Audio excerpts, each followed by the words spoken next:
Good afternoon to you and welcome to the Senate live proceedings on this afternoon of the April 13th. The year is 2023. A broadcast brought to you courtesy of the collaboration between the Kenya Broadcasting Corporation and the Parliamentary Broadcasting Unit. You can also follow up on this particular live broadcast on our YouTube channel, that is courtesy of the Senate of Kenya, as well as on KBC Channel 1 on YouTube.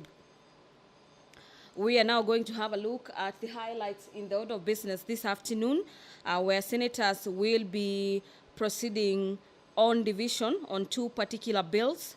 The very first bill is the Natural Resources Benefit Sharing Bill, Bill number 6 of the year 2022. Another bill is the County Vocational Education and Training Bill, Bill number 3 of the year 2022 by Senator for Homa Bay County, Senator Moses Kajwang. These particular bills are currently at the second stage, and there will be resumption of debate for the remaining time allocated for debates for these particular bills, after which the Senate will then move into division. The Preservation of Human Dignity and Enforcement of Economic as well as Social Rights Bill is a bill at the second stage. This is a bill from the Senate, Bill number 7 of the year 2022. The senators this afternoon are also set to resume debate on the Prompt Payment Bill, a bill by Senator Mariam Sheikh Omar, Bill number 8 of the year 2022. The Division of Revenue Bill, bill from the National Assembly, Bill number 9 of the year 2023, is also another bill that is set for deliberation this afternoon by members of the Senate. And this particular bill is by the Senate Leader of Majority. Senators will also be considering a motion by nominated Senator Gloria Roba on the provision of free sanitary towels to end period poverty. Another motion for consideration by members this afternoon is the doping menace threatening Kenya's impeccable global reputation in matters athletics, and this particular motion will be moved by the Senator for Nandi County, Senator Samson Cherargei.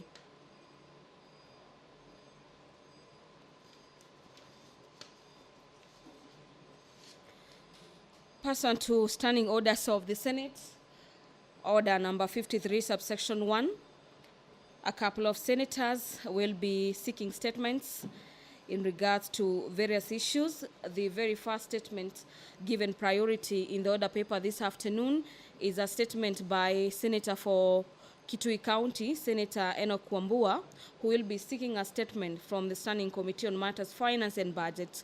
And his statement regards the status of the Kenya Revenue Authority, KRA, collections over the last 6 months. Nominated Senator George Mbugua, will be seeking a statement from the Standing Committee on Matters Labor and Social Welfare on the legal structure as well as operations of the National Land of the National Fund for the Disabled of Kenya, that is NFDK. Senator for Kisii County, Senator Richard Onyonka, will also be seeking a statement from the Standing Committee on Matters Finance and Budget. And this particular statement concerns claims of financial as well as economic crisis in the country.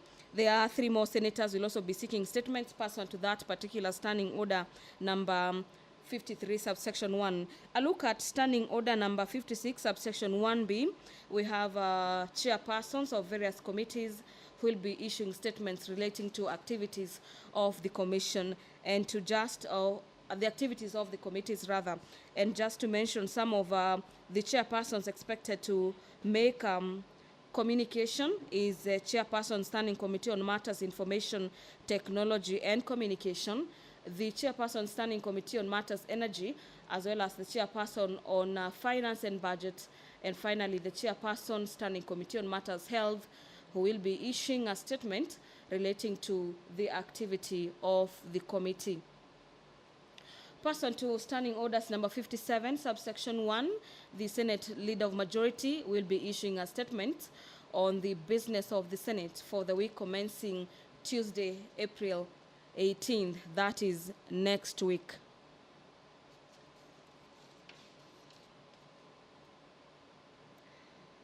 A total of 12 reports will also be tabled this afternoon. These particular reports are reports from the Auditor General on how various county governments as well as state institutions used monies allocated to them in the budget for the year ended June 30th, 2022. These particular reports will be tabled by the Senate leader of the majority party. The business of the Senate is just about to commence. The Speaker of the Senate, Honorable Emerson Kingi, is in the chambers this afternoon. And I'll hand over for the live broadcast. Enjoy your viewing and good afternoon. Let us pray. Almighty God, we beseech you to behold with your abundant favor and blessings us, your servants, whom you have been pleased to call to leadership positions in this republic. We seek guidance to treat and consider all matters that shall come under deliberation in so just and faithful a manner as to advance the peace, prosperity, and welfare of our country and of those whose interests you've committed to our charge. Amen.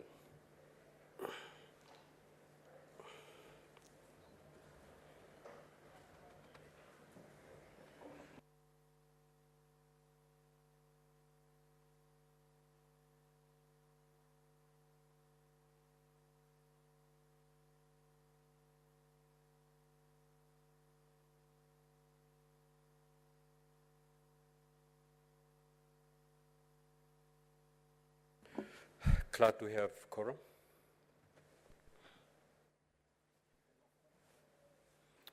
Sir, your times, kindly ring the bell for 10 minutes.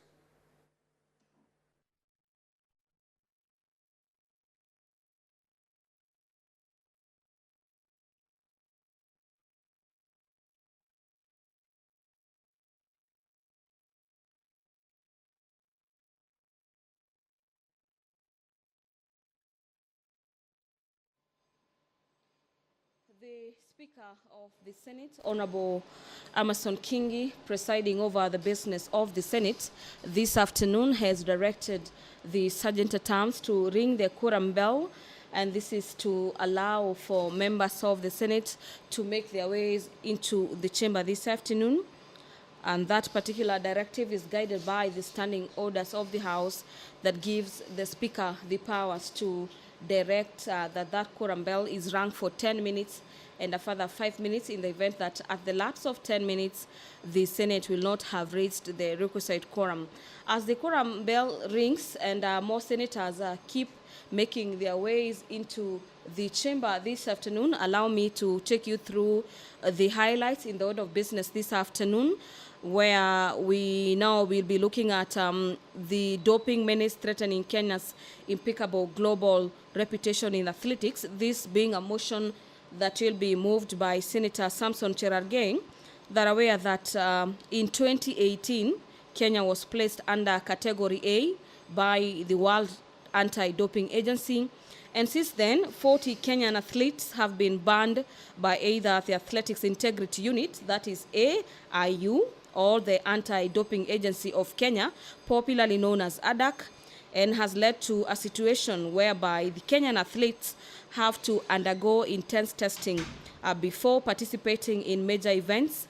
And this has immensely affected the reputation of Kenyan athletes and the standing of Kenya in the international sports arena, where it is currently ranked at number 5. In the motion, concerned that despite the high number of alleged doping cases, Kenya has only one World Anti-Doping Agency, popularly known as WADA, approved a blood testing laboratory, forcing it to send urine tests to Qatar as well as South Africa for analysis, and that the Anti-Doping Agency of Kenya, ADAC, is taking too long to address the doping menace, which is likely to affect the state of preparedness of athletes in the upcoming 2024 Olympics Games in Paris.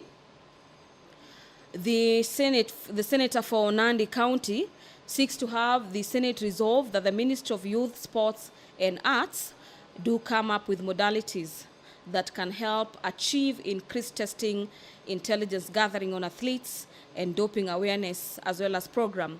In collaboration with the Athletics Kenya and the National Olympic Committee of Kenya, NOC, do vet all training camps, coaches, trainers, and other athlete handlers.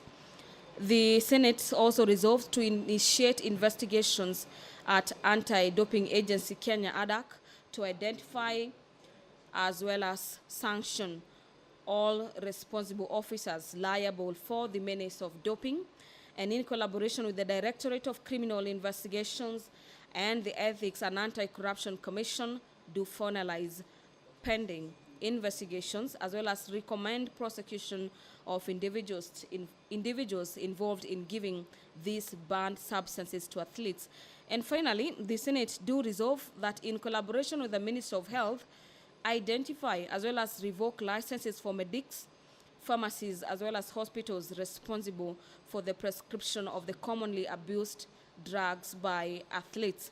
This will be a resumption of debate, as debate on this particular motion was interrupted on 14th of March. The year is 2023.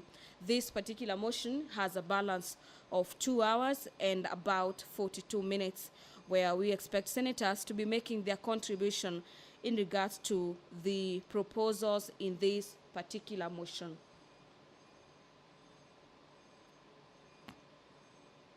The compensation of Kenyan victims of the 1998 bombing of the United States Embassy in Nairobi is a motion that will be moved by the Senator for Machakos County, Senator Agnes Kavindu Mudhama.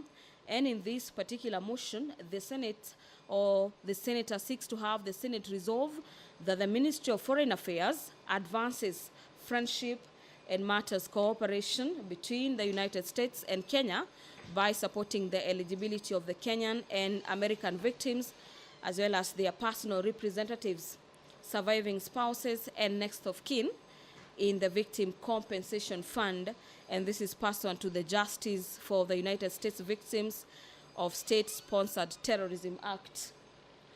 Also, the Senate resolves to have the Ministry of Foreign Affairs partner with the Ministry of Health to explore subsidized medical treatment for the surviving victims of the bomb blast.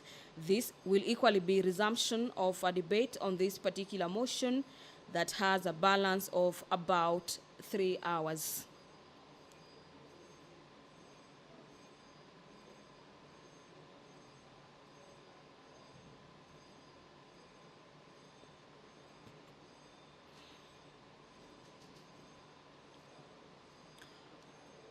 Senators are also this afternoon set to consider the institution of measures to curb incessant high electricity costs in Kenya.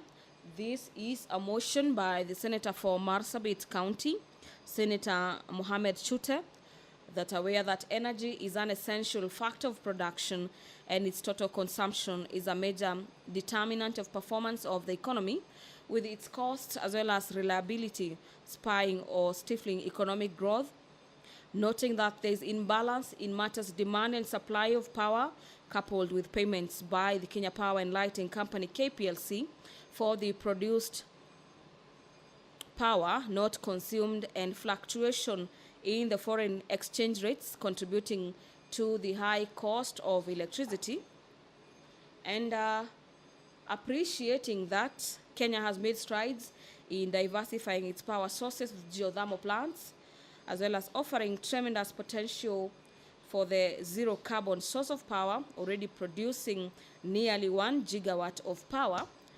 In the motion, the Senator seeks to have the Senate resolve that the Standing Committee on Matters Energy do undertake an inquiry into the contract signed by independent power producers, detailing the costs, capacity, and duration of the contractual agreements and their implications on affordability of electricity in the country. The Committee on Energy is also set to address matters discrepancy in the cost of electricity sold to Kenya Power by KenGen and imports from Ethiopia, as well as independent power producers. The other aspect is the diversion of electricity generated by Lake Turkana wind power to the national grid, bypassing the inadequately supplied northern frontier counties of Marsabit and Samburu counties. Let us now listen to the developments from the chamber.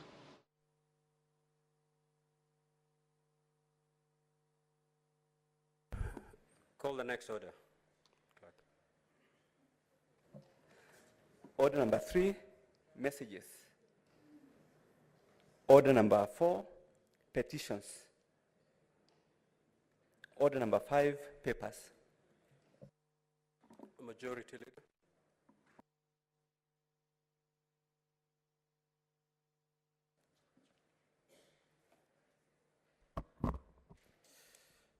Mr. Speaker, sir, I beg to lay the following papers on the table of the Senate today, 13th April 2023. Reports of the Auditor General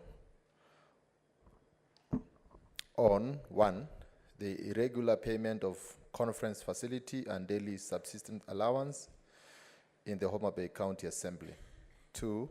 The financial statements for the Laikipia County Executive State and Public Officers Car Loan and Mortgage Scheme for the year ended 30th June 2022. 3. The financial statements of the Laikipia County Revenue Board for the year ended 30th June 2022.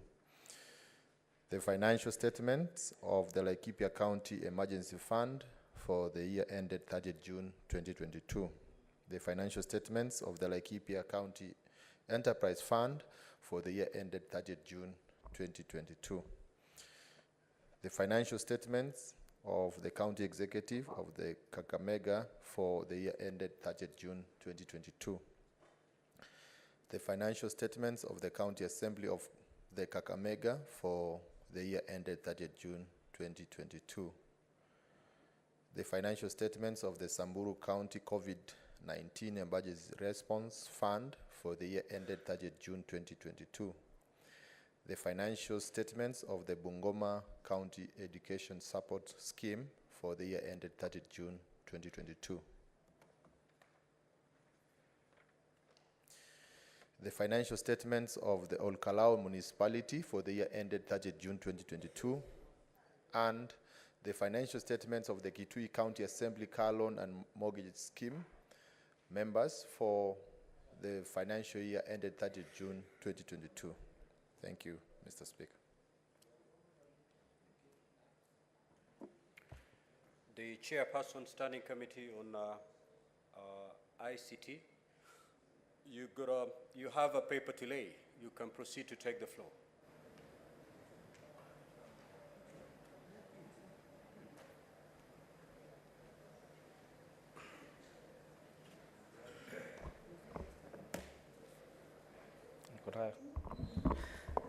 Thank you, Mr. Speaker, sir. Before I read this, I'd like to assure the House that I'll be very short. Mr. Speaker, sir, if it was my wish, I would have just sent a link or a QR code for the members. But I know some people, like my friend Senator Alwale, will have problems reading. Anyway, thank you, Mr. Speaker, sir. I rise pursuant to Standing Order 56-1B of the Senate Standing Orders to make a statement relating to the activities of the Standing Committee on Information, Communication and Technology. Senator Allen, if you're making your statement under Standing Order 56, we will get there. Sorry? Yes, because I thought you had a paper to lay according to the business statement contained. But if you're making a statement as the chair of a standing committee under Standing Order 56, we are here together. All right?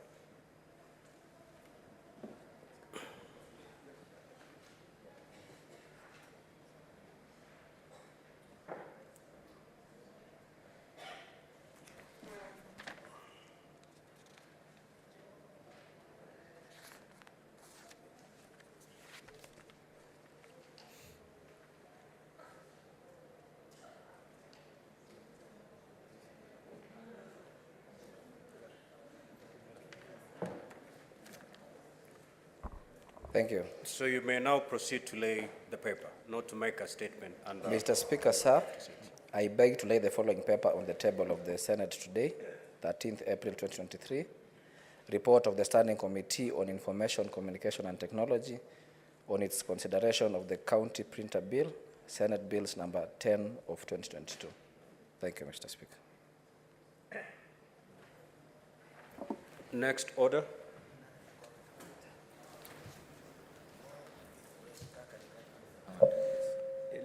We'll tell you. Order number 6, notices of motion. Order number 7, questions and statements. Honorable Senators, kindly take your seats. I need to make a communication. Senator Nyamu and Senator Keroche, you're out of order together with Senator Chirange.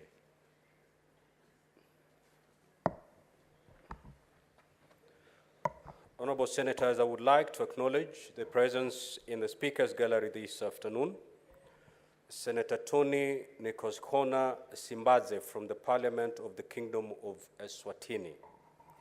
Senator Tony Nikosikona Simbaze is the chairperson on the Finance Portfolio Committee and the chairperson Eswatini's Disciplinary Tribunal on contraventions by parastatals under the Public Enterprise Unit.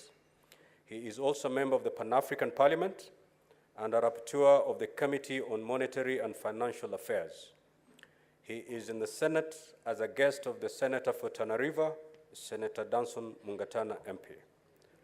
The Senator is making a second visit to Kenya as the head of delegation to the African Parliamentary Network on Internet Governance, which has over 25 countries in the continent, where he serves as a member and the treasurer to that group. Honorable Senators, in our usual tradition of receiving and welcoming visitors to Parliament, I extend a warm welcome, and on behalf of the Senate and on my own behalf, wish him a fruitful visit. I will allow the Senator for Tana River, the Honorable Danson Mungatana, to make very brief welcoming remarks. Thank you, Mr. Speaker. Mr. Speaker,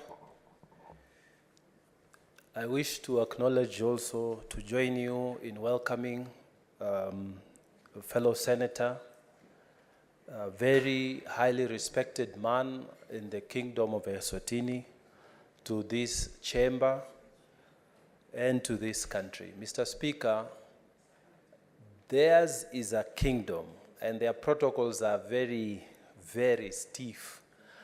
But he is a man of great standing in their country, highly respected. In fact, Mr. Speaker, in their parliament, whenever the king and the prime ministers and so on, they are opening, he must be present.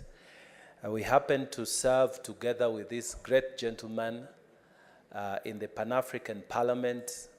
He is also our rapporteur in the Monetary and Finance Committee of the Pan-African Parliament, where I serve with him.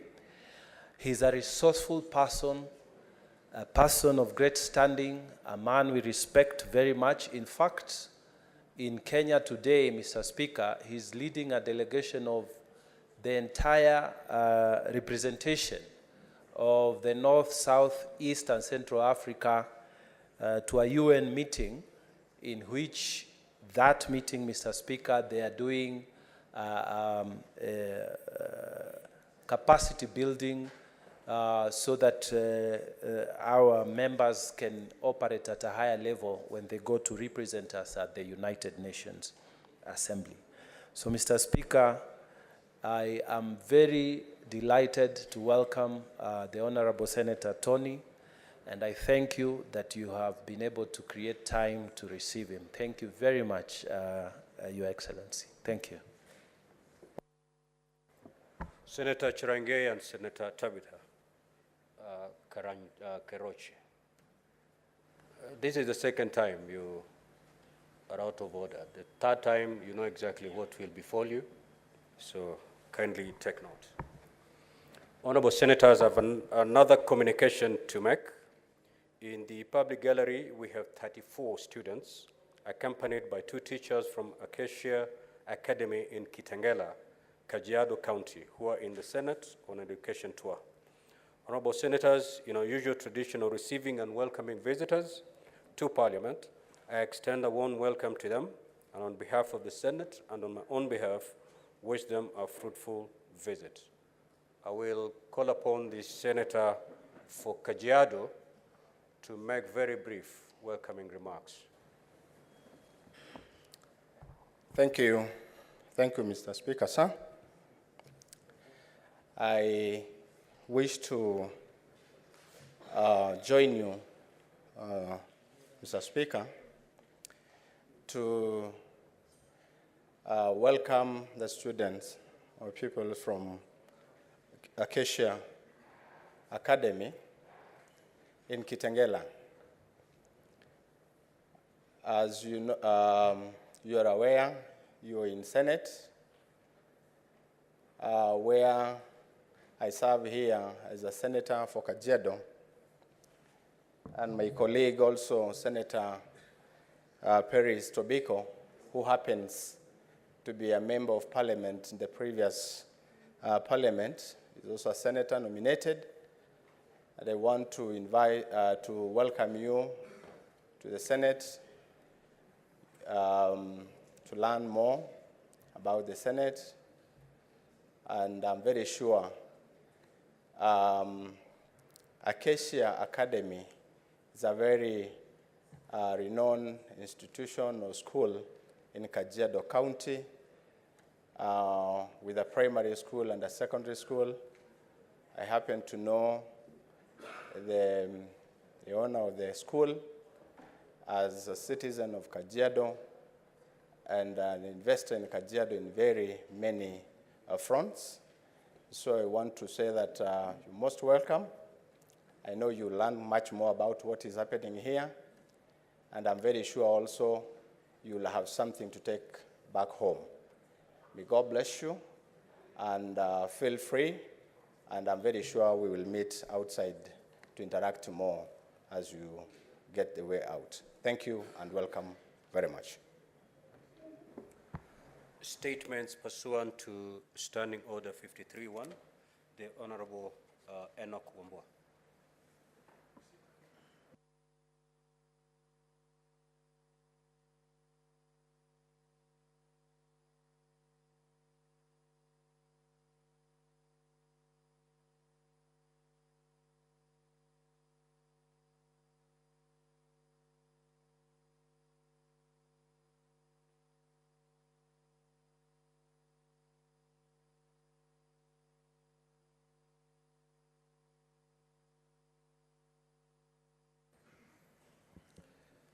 Mr. Speaker, I rise pursuant to Standing Order 53-1 to seek a statement from the Standing Committee on Finance and Budget regarding the status of Kenya Revenue Authority collections over the last 6 months.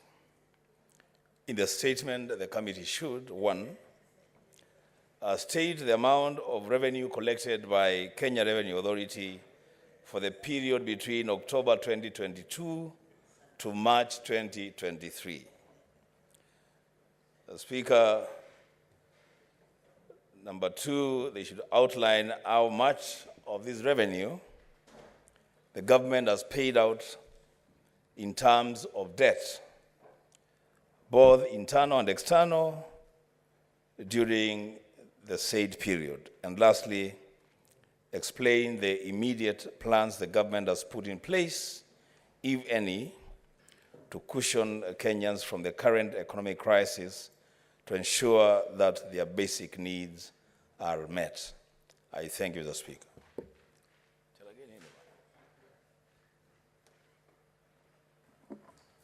Senator Chirange.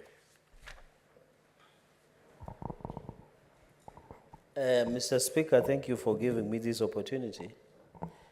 I'm afraid that the statement that has been made by Senator Wambua is not in good faith. Because, Mr. Speaker, sir, the collection of revenue in the Republic of Kenya has quadrupled. Unlike during the handshake moment when Raila Odinga and Uhuru Kenyatta were mismanaging the economy, Mr. Speaker, sir. They were killing businesses.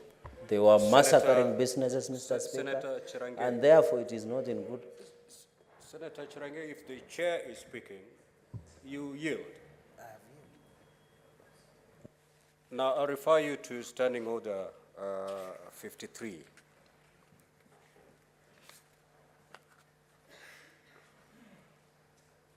Three, where a statement has been requested from a committee pursuant to paragraph 1, the Speaker may allow comments in relation to the statement for not more than 15 minutes. In allowing these comments, is either to add weight or give more angles to allow the committee to which this statement is going to be committed to look into. It's not a debate to oppose the statement. So stand guided accordingly. The work that the statement that you're making, that is the work of the committee. Let them come back with such a report. Okay, so do not preempt the work of the committee.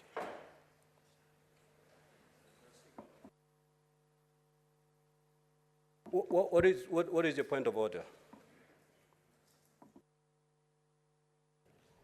Mr. Speaker, and I don't really need to get into this kind of conversation, but Mr. Speaker,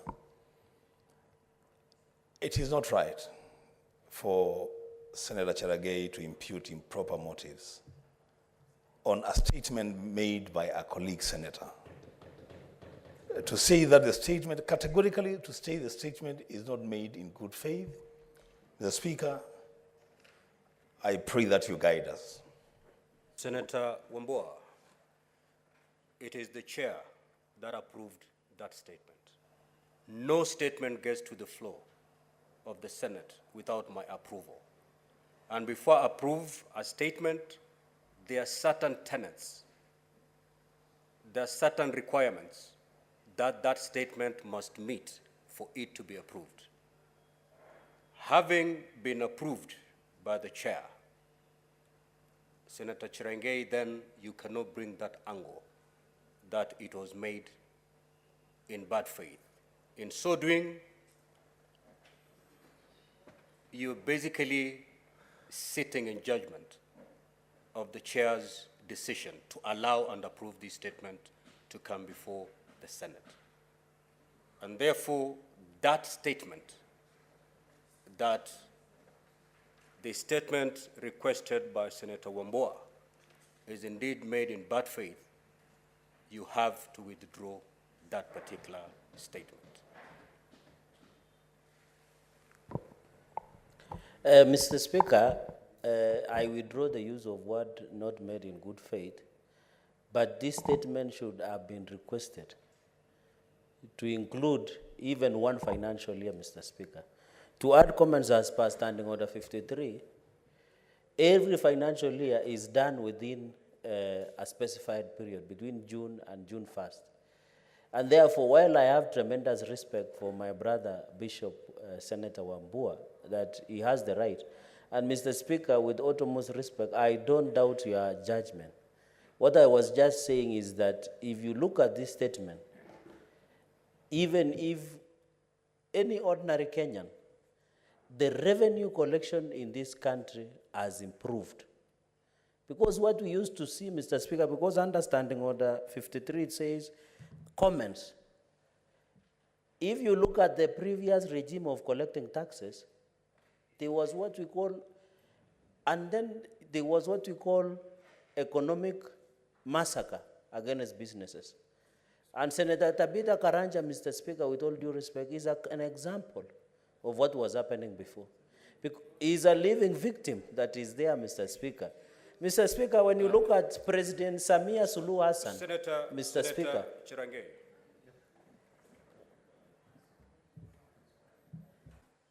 as you make your comments, what do you want the committee to do? That's what I want to hear. But don't make a different statement altogether. A statement has been requested. In addition to what Senator Wambua has requested, what is this in addition to that you want the committee to look into? Mr. Speaker, I don't know why Senator Sifuna is excited about you today, but that is a story for another day. Mr. Speaker, what I want the committee to, but it's true, he looks excited. Mr. Speaker, I don't know whether it is too hot in the House or there is something exciting him. Mr. Speaker, what I wanted the committee to achieve is even that committee to invite Senator Tabitha Karanja as a victim of raw collection of revenue in the country, Mr. Speaker.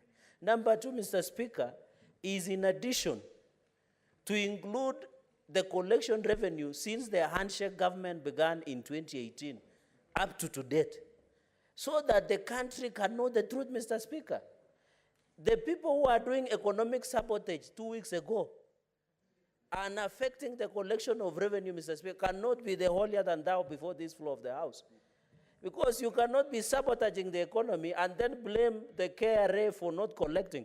Therefore, Mr. Speaker, we must also investigate the 2 weeks. Just have a seat. Have a seat. You do not have to impute improper motive to your colleagues as you're making your contributions. I guided you on how to make your comments. I know you have a certain angle you want the committee to pursue when that committee retires to probe the statement that has been requested by Senator Wambua. You can do that in a very dignified and honorable manner without necessarily having to throw jabs at your colleagues, because that's what you're doing, and I'm sorry, I'm not going to allow it. Just proceed and conclude your statement. Mr. Speaker, while I don't want to vary your judgment, Senate is the house of debate. And so long as I use parliamentary language... Not name calling. Mr. Speaker, to be honest, I have said some of the people... Proceed and conclude your comments. Okay. But we should not stifle debate in this house, Mr. Speaker. In conclusion, Mr. Speaker, what we need to achieve is let us do assessment of revenue collection between 2018 and August of 2022. Then we compare with the 6 months in terms of performance, Mr. Speaker. Because I am aware KRA is doing a lot of reforms that will ensure businesses are protected. Mr. Speaker, because in this country, in conclusion, you cannot go and starve the cow like doing economic sabotage and expect to milk the same cow while you have killed, Mr. Speaker. Mr. Speaker, this country, we must be honest with each other, Mr. Speaker. Sifuna. Just have your seat, Senator Chirangi. Mr. Speaker, if you look at the wording of Standing Order 53, all of us senators have the opportunity to actually request for statements and information. There is nothing that bars Senator Cherargei from asking about the collections of KRA from as way back as 1963. But for you to wait for your colleague to raise the matter before the floor of the House and then to come and bastardize his statement, Mr. Speaker, there is no value that Senator Cherargei is adding to that particular statement. Number two, Mr. Speaker, let people substantiate the things that they are saying here. If an accusation is being made by Senator Cherargei that this House has some economic saboteurs, he needs to substantiate who those economic saboteurs are. Mr. Speaker, as we speak as a Senator of Nairobi, even now, there are protests outside here. We are not the ones who have organized those protests. Why are we not accusing those people out there whistling right now that they are economic saboteurs? We have had a conversation at SBC, we have had conversations at all the other committee levels, at the leadership of this House, that we would want to have sober debate in this House. We are restraining ourselves, Mr. Speaker, because we want to respect the rules of debate in this House. But if every time Senator Cherargei stands up, he uses the opportunity to throw jabs, as you yourself have noted, Mr. Speaker, action needs to be taken against him so that we don't have to sit here and be insulted as we look. Because Senator Cherargei is under the protection of a standing order. I am sure if we just went outside here on this street outside here, he will not dare repeat those things that he's saying to us, because we will deal with him. Mr. Speaker, let him not abuse the protection of this House to misbehave. Honorable Senators, Senator Chirangeri, I have tried to guide you. Instead of warning you or ruling you out of order, I decided to guide you. Because indeed, there's an angle you want the committee to pursue. But the way you're putting it across, it's not coming out in the manner that is going to be helpful to the committee. Indeed, when you rose to comment, you said in this House, that some members seated in this House who are sabotaging the economy. That statement, unless substantiated, as you rise to conclude your comments, you have to withdraw or proceed to name them. We need to know who are these senators who are seated in this House, who are indeed sabotaging the economy. If there are none, proceed to withdraw and conclude your comments. I've guided well enough, because I know the angle you want to take, and it's a valid angle. Mr. Speaker, sir, I thought I'd say some people, maybe you will give me time to look at the answer and then I can back. But in conclusion, because I thought I'd say some people are sabotaging the economy. In conclusion, I want to say, Mr. Speaker, you heard Senator Sifuna threatening me that there are some people who are protesting outside. Me, I cannot be intimidated, my friend. I am beyond that. So you cannot come and intimidate me and blackmail me. Mr. Speaker, let me conclude. Senator Chirangeri, as your Speaker and as the Chair, I will only protect you within the precincts of Parliament. Whatever you and Senator Sifuna will do,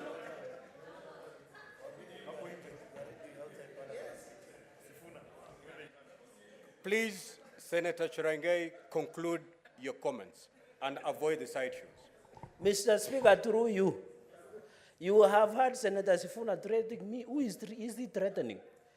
Does he know Kalenjin warriors? He should know. We cannot be threatened, Mr. Speaker. Some of us have gone through worse things than what he's undergoing through. Senator The other day, he got a tear canister and he ran all over town like a madman. He cannot intimidate me, Mr. Speaker. Mr. Speaker, in conclusion, we support. You cannot threaten me, my brother. Senator Chirangeri, we know how to handle you, mundu take your kumundu. seat. Kindly take your seat. Honorable Senators, you know, if you look at your names as they appear on the record, they don't start with the names you're given by your fathers or by your church pastors. They start with a title, Honorable. That title was not given to you just for purposes of decoration.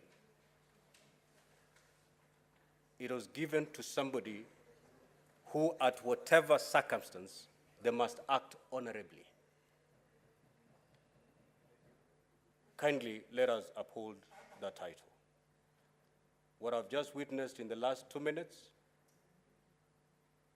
I'm afraid we are not living up to that title. Senator Manzo.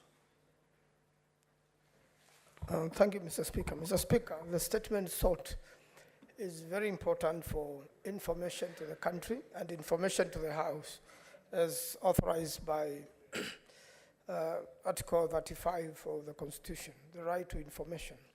It is when such information is brought to this House, then it is also dispensed to the public so that people with queries can be answered. And I think is very much in order, and it will be good for the nation to know exactly whether there are improvements or none of them. And again, Mr. Speaker, you know the country operates as a big circle. When we all pay our taxes, and when that goes to Treasury, then it is redistributed to the people who are paid these taxes for the development of the nation. So I believe it's very valid, and we expect very fast action, bearing in mind that our financial year starts in June and ends in June. We are still within the financial year, and also being aware that the budget now running is of a previous regime, and obviously collections of taxes go on throughout, irrespective of the government in power. And it is the rights of the stakeholders, Kenyans, who pay these taxes in all forms, fuel, levies, whatever. Even when you buy a sweet, there is a tax. It's important for Kenyans to know exactly where we are and whether we are paying our debts and how much we have done so that as a nation we can think together and be better. I thank you, Mr. Speaker. Senator Aaron Cheriot. Mr. Speaker, I have read the statement by Senator Wambua. While it is within his right to produce his statement, I just was to inform him that 99% of his statement is a matter of public record. That if you follow the CBK bi-weekly releases that they do, one of the things, there is a specific column for an update of how much revenue has been collected. And normally it's between 2 weeks and eventually what has been collected in that particular month. However, because it is within any senator's right to seek such a statement, I will await the response from the Budget and Finance Committee, Mr. Speaker, because it is within his right as a senator to seek that information. Probably maybe he has challenges technologically, for one reason or the other, may not be able to access that information. But maybe just as a comment, Mr. Speaker, I would wish to just add a comment, Mr. Speaker, that as KRA gives us that information, can they pull out a daily records as well, so that I see on Monday, the 22nd of March, and the subsequent Thursday, the day which Senator Wambua was not within Parliament but was in game skits running around the streets of Nairobi, how much revenue was collected on that day, Mr. Speaker. Because it will help him answer question number 3 of his statement, Mr. Speaker. I thank you. Senator Crystal Esigi.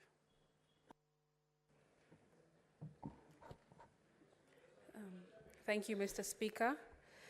I rise to support the statement sought by Senator Wambua. I think with the current mood of the country, it's a statement that is perfectly in order, Mr. Speaker. In the month of March, Mr. Speaker, KRA pronounced a move to suspend tax refunds, exemptions, waivers, and abandonments. I sought myself a statement from the Standing Committee on Finance and Budget, seeking clarification from KRA on the scope of this directive. This, as you know, Mr. Speaker, is a move that affects PWDs who are issued with tax exemption certificates. I also sought, Mr. Speaker, clarification on the criteria used in deciding the class of taxpayers affected, as well as the goal of the exercise as a whole. 1 month down the line, Mr. Speaker, I still await a response to address the concerns raised. Currently, the total working population in Kenya's labor force, Mr. Speaker, is 17,042,273, out of which PWDs account for only 361,959. This, Mr. Speaker, translates to only 2.1% in total. Mr. Speaker, does removing exemptions from PWDs really make a significant increase in revenues collected by KRA? This is what I would also like the committee to investigate. If in the affirmative, and alongside this statement by Senator Wambua, I request that KRA also disclose the revenue increase made in March following this suspension. Can KRA tell us if making PWDs weaker has resulted in making Kenya stronger in any way in terms of revenue? I thank you. Senator Boni. Thank you, Mr. Speaker.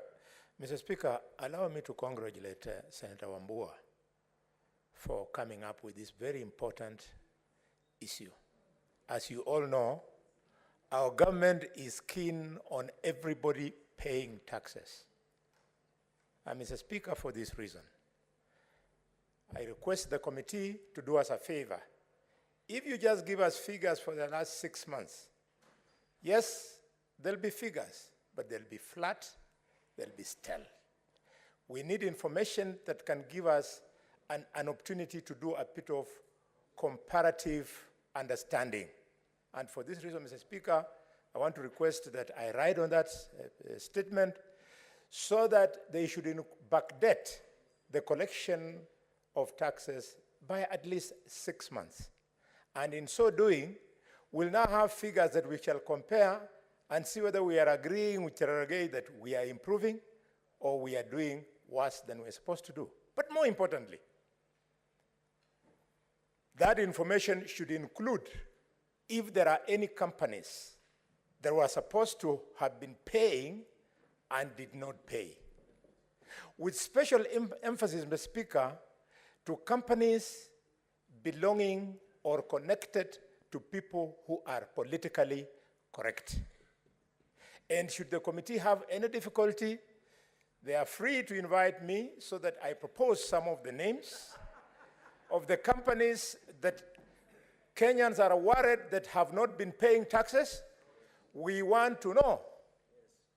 Yes, if you are naming Kerosha because Tabitha is here, I will also be telling them to give us tax returns for companies like East African Spectre, Brookside, NCBA, and other companies. This is our country. I have paid tax from the time I was 18 years old, and it is not an offense for me to expect that my other fellow Kenyans have also been meeting their tax obligations. Mr. Speaker, armed with this information, we will then be in a position to know, as a House of Equity, what these people owe Kenya so that we make sure that they pay the taxes that they defaulted in paying.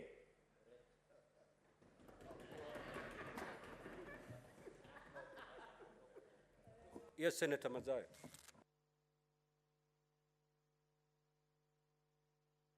Asante Bwana Spika.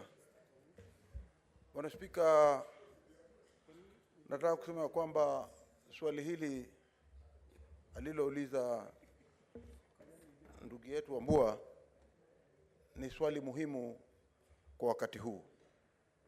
Bwana Spika, tunaelewa kwamba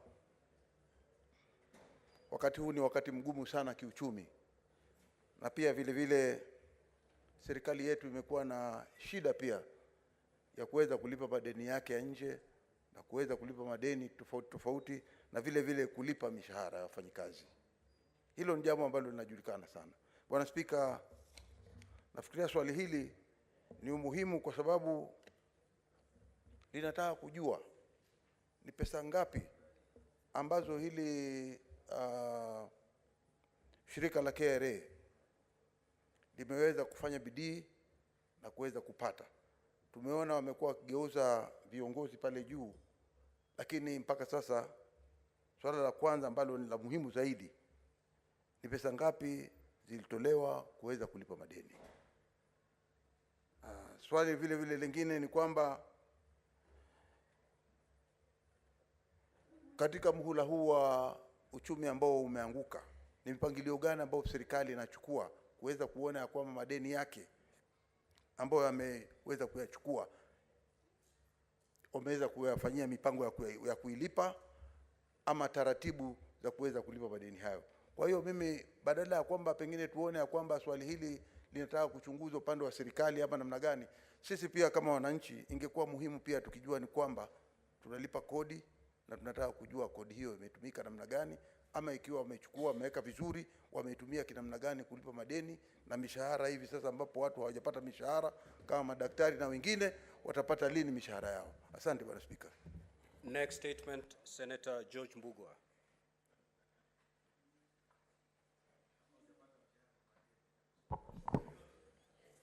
Thank you, Mr. Speaker, sir. I rise pursuant to Standing Order 53-1 to seek a statement from the Standing Committee on Labor and Social Welfare on the legal structure and operations of the National Fund for the Disabled of Kenya, NFDK. In the statement, the committee should state the respective roles of the National Fund for the Disabled of Kenya and the National Development Fund for Persons with Disabilities. 2, clarify the legal basis for the establishment of the National Fund for the Disabled of Kenya and consequent formulation of its regulations. 3, indicate the number of beneficiaries of the fund to date and provide the procedure through which persons with disabilities access the fund. 4, state the amount of money that has been appropriated to the fund by the government since 2013 and indicate how it has been utilized. And 5, provide the fund's most recent audited financial statements outlining the fund's asset and the revenue collected from such assets. Thank you, Mr. Speaker. Senator Sige.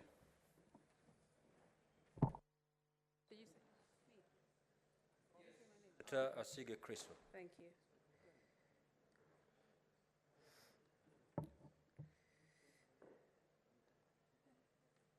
Thank you, Mr. Speaker. Thank you, Mr. Speaker. I rise to support the statement made by Senator Mbugua, and I thank him for bringing to the first time a discussion about the National Fund of the Disabled of Kenya. Mr. Speaker, the National Fund of the Disabled of Kenya is an endowment fund established under the Trustees Act. The mandate of the fund is to enhance social and economic empowerment of PWDs in Kenya. They provide to institutions financial grants of up to 300,000 towards infrastructural development or income-generating activities. And to individuals, they give mobility aids and tools of trade. The fund also engages various stakeholders in raising awareness in matters of disability and carry out advocacy and initiatives in a bid to bring changes to legislation, to policy making, and shaping public perception of disability. In my view, Mr. Speaker, the donation of tools of trade to individuals is painfully limiting from the fund. The list includes sewing machines, knitting machines, hair salon equipment, livestock, farming tools, welding machines, and carpentry tools. Whomever you are and wherever you live, Mr. Speaker, access to technology, digital skills, and computational thinking are essential in today's connected and smart world. And there is no signs of these technological advances slowing down. The tools, Mr. Speaker, are archaic and limiting to PWDs. They come with a discriminatory connotation that PWDs can only be tailors, salonists, farmers, welders, and carpenters. The programs provided by the fund, Mr. Speaker, to us as PWDs do not meet the current job market requirements or the infrastructure appropriate to the needs of persons with disabilities. In my close interaction with diverse stakeholders, Mr. Speaker, as the sponsor of the startup bill, you don't have to go very far to see that the economy is heavily driven by digital tech and innovation. It is concerning to me that this fund is archaic in its tool of trade, in its perspective of the capabilities of PWDs, and thus needs to be alive to the fact that access to digital tech for many special interest groups have become an essential lifeline, proving to greatly enhance their move towards self-efficacy and everyday life. Mr. Speaker, for example, how does a needy PWD graduate benefit from this fund, considering the limited vocational tools of trade provided? In conclusion, Mr. Speaker, we are in the digital era, and it's important for the fund to indicate what steps they are taking to ensure that they are progressive. Tech is a saving grace for PWDs, Mr. Speaker. We have far more to gain from the use of tech than the non-disabled do. Using myself as an example, as a legislator and as considering my disability, it would have been out of the question for a person like me to reach here at all to make any contributions to this House or to deliver on my mandate were it not for access to digital tech. Mr. Speaker, This statement, I would like for them to add, for them to continue probing through Senator Mbugwa's statement on the relevance of the fund and the tools of trade that they give to PWDs. Because, Mr. Speaker, honestly speaking, access to technology has almost been equal to giving me sight itself. I thank you. Next statement, Senator Richard Onyonka. It's been deferred. Senator Professor Tom Ojenda.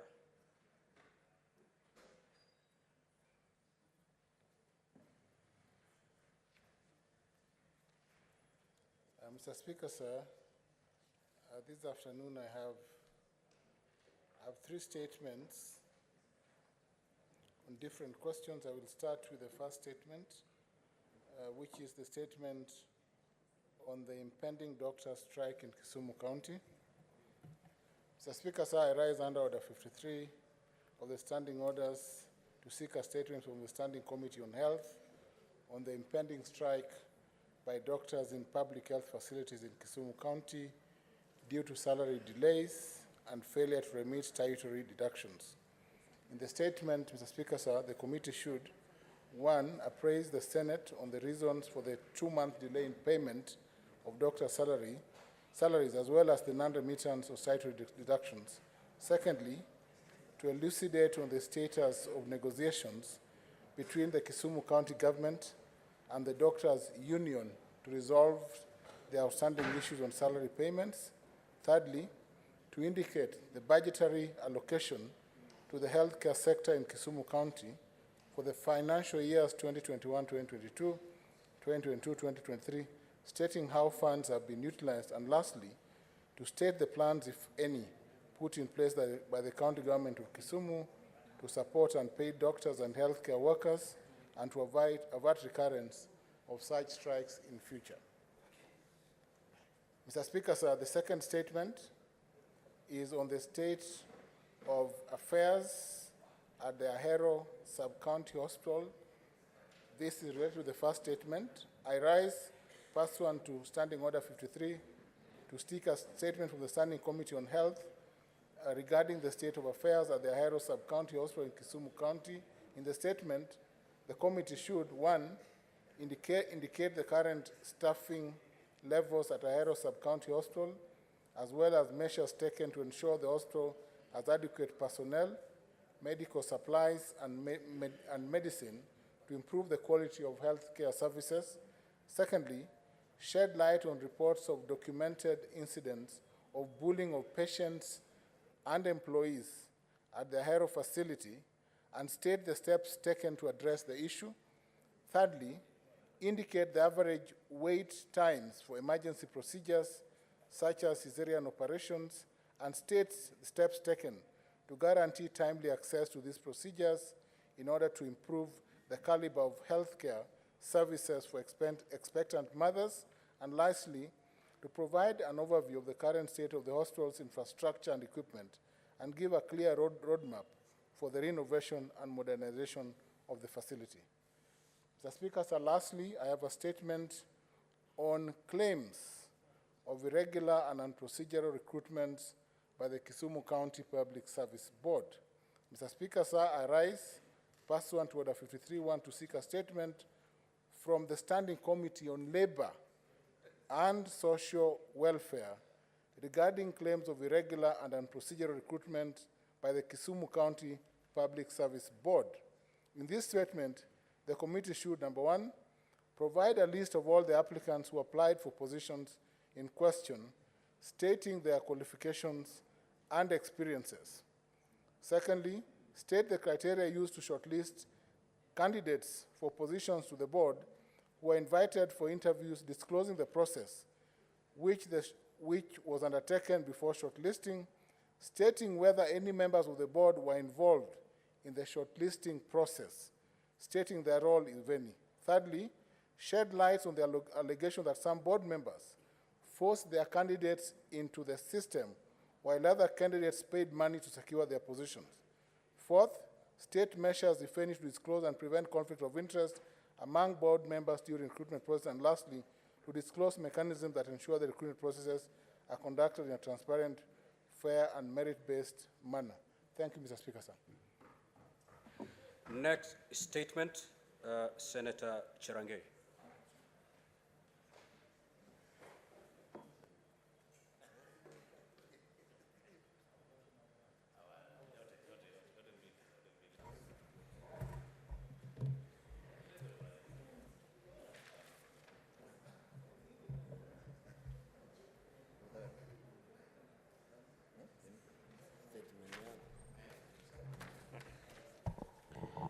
Thank you, Mr. Speaker, sir. Request for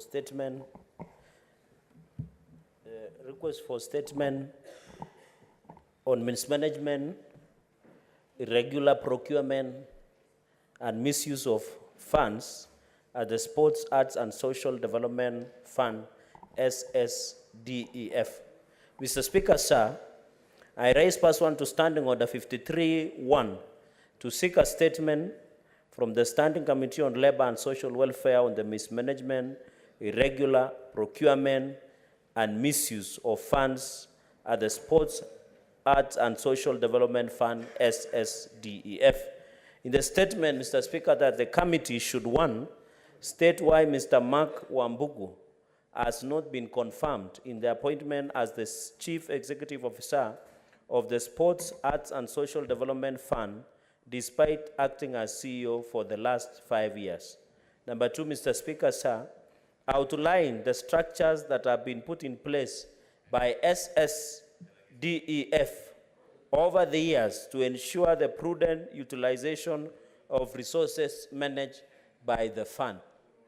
Number three, Mr. Speaker, sir, table a comprehensive report on the grants, donations dispersed to the various sports federations in the country, such as sports, football, athletics, among others, as well as a report on any ongoing procurement processes at the fund.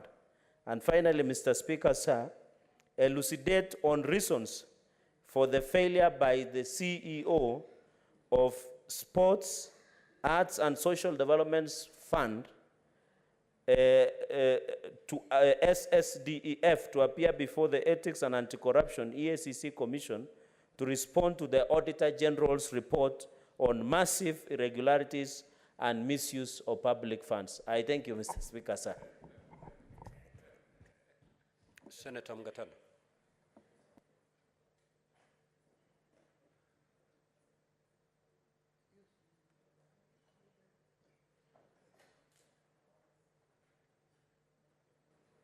Thank you, Mr. Speaker. Mr. Speaker, you will notice that in this same afternoon session, we have had two questions regarding national funds. One by the Honorable Senator George Mbugua that relates to the Disabled Fund, and now the other one by the Honorable Senator Cherargei relating to the Sports Development Fund.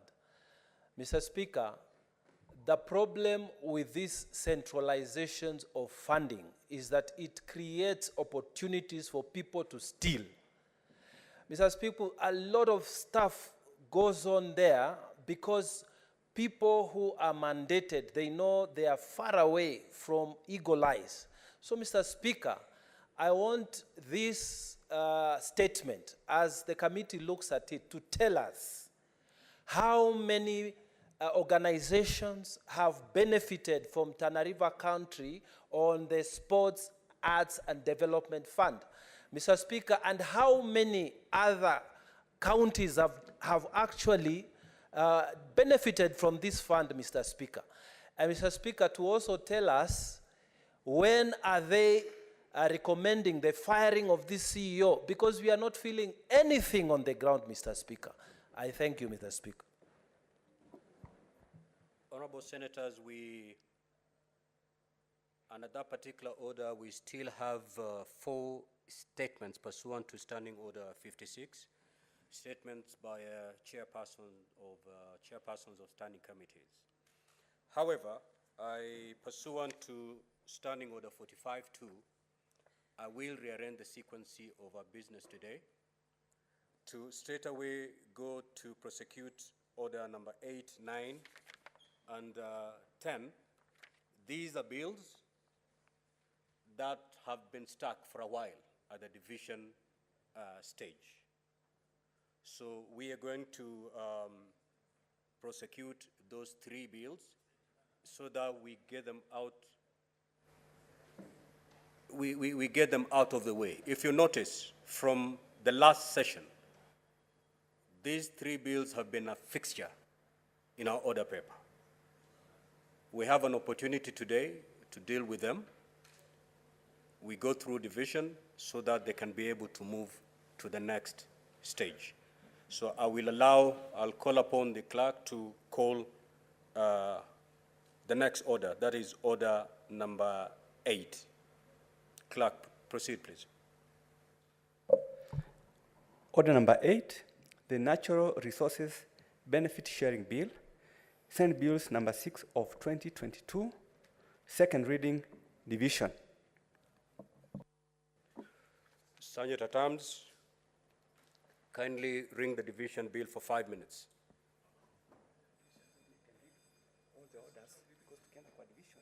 Oh, yeah, absolutely. Yeah.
Clerk, read the 2 other orders so that we deal with them at the same time. Order number 9, the County Vocational Education and Training Bill, Senate Bills number 3 of 2022, second reading, division. Order number 10, the Preservation of Human Dignity and Enforcement of Economic and Social Rights Bill, Senate Bills number 7 of 2022, second reading, division. Sergeant at Arms, close the door and draw the bar.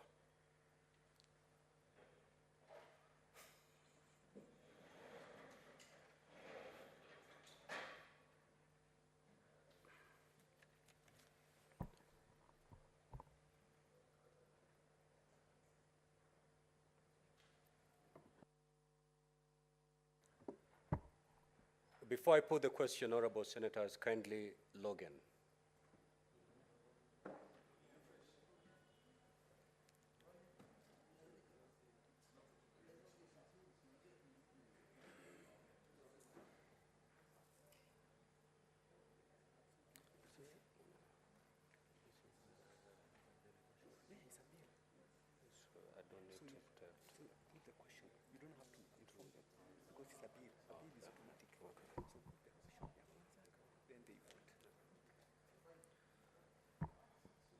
I want to believe that we are all logged in.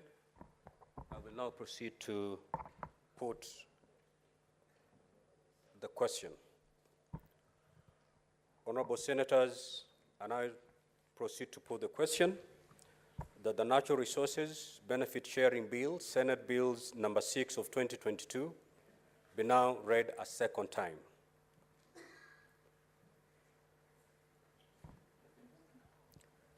Honorable Senators, kindly proceed to cast your vote electronically.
We will get to know who has not voted and whether they are experiencing any technical problems.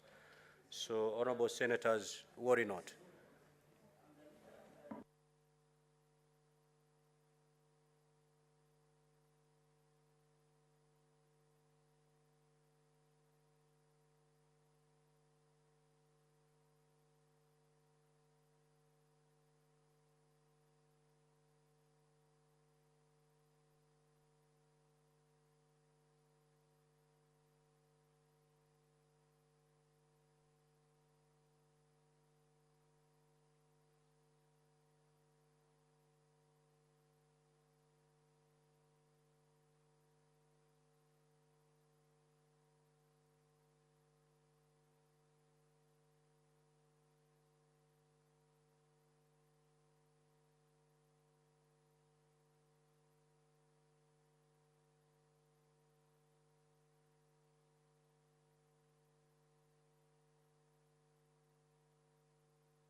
Honorable Senators, kindly take your seats. Honorable Senators, kindly take your seats. Take your seats.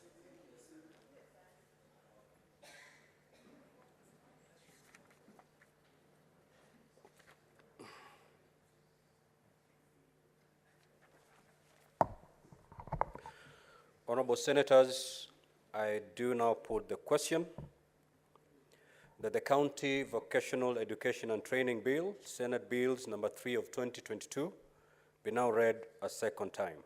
Kindly proceed to vote electronically.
Honorable Senators, we move to the third order, and I proceed to put the question that the Preservation of Human Dignity and Enforcement of Economic and Social Rights Bill, Senate Bills number 7 of 2022, be now read a second time. Kindly proceed to vote.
Senator Mariam, take a seat.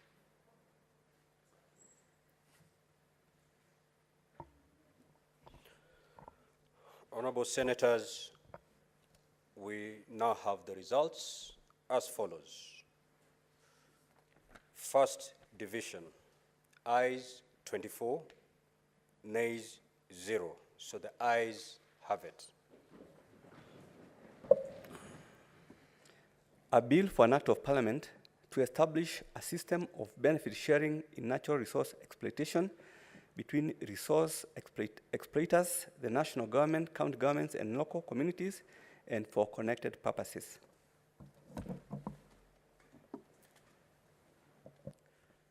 The results of the second division are as follows. Ayes 25, nays 0. So the ayes have it.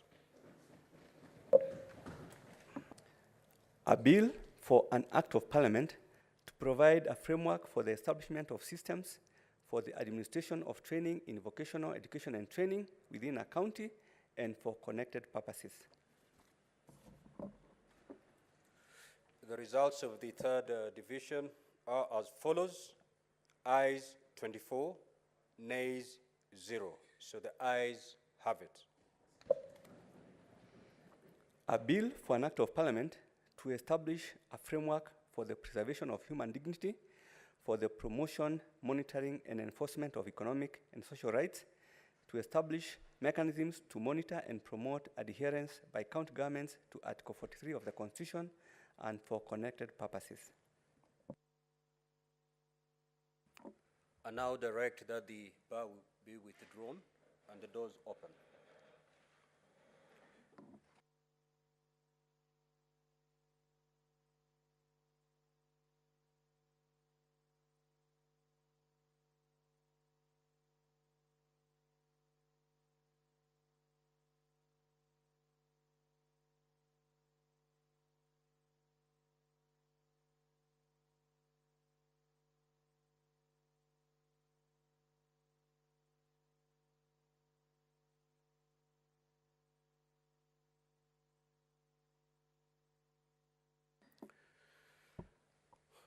Honorable Senators, we will now proceed with the statements pursuant to Standing Order 56-1.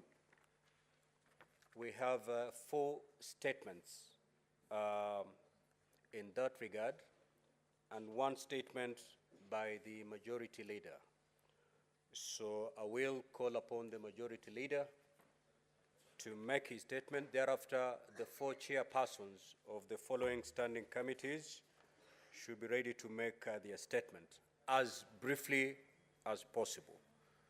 There is a very important business we need to transact today, and that is the division of revenue, DORA, extremely important. So if we keep it brief, we'll have more time to debate on DORA. Majority Leader.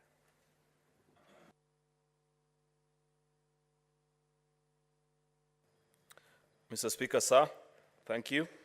Pursuant to Standing Order number 57-1, I do hereby present to the Senate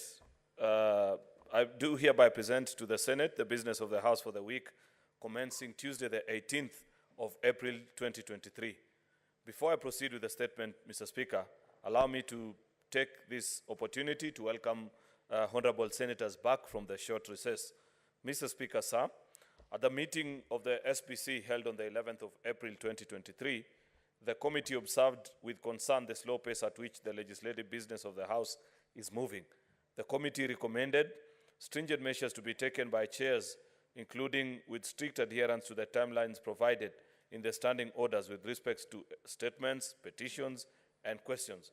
This will ensure that there is adequate time for debate on bills and motions. In addition, the committee also recommended that the movers of business who are not in the chamber, when their business is called, such business be dropped from the order paper. I therefore urge movers to avail themselves in the chamber whenever their business is scheduled. Mr. Speaker, sir, insofar as legislative business is concerned, there are 24 bills which have been published in the Senate. Out of these, 20 are at the second reading stage, and 1 is at the committee of the whole stage. Now, I'm sure, Mr. Speaker, if I was to redo my statement, I'd update because of what we've just done a few minutes ago, where we've moved 3 of those bills actually from that particular stage and now onwards to the 3rd reading. 2 bills, Mr. Speaker, are undergoing concurrence as contemplated under Article 110(3) of the Constitution, while one other bill is now an Act of Parliament following assent into law. As indicated in the order paper at orders number 8, 9, and 10, there are 3 bills scheduled for division.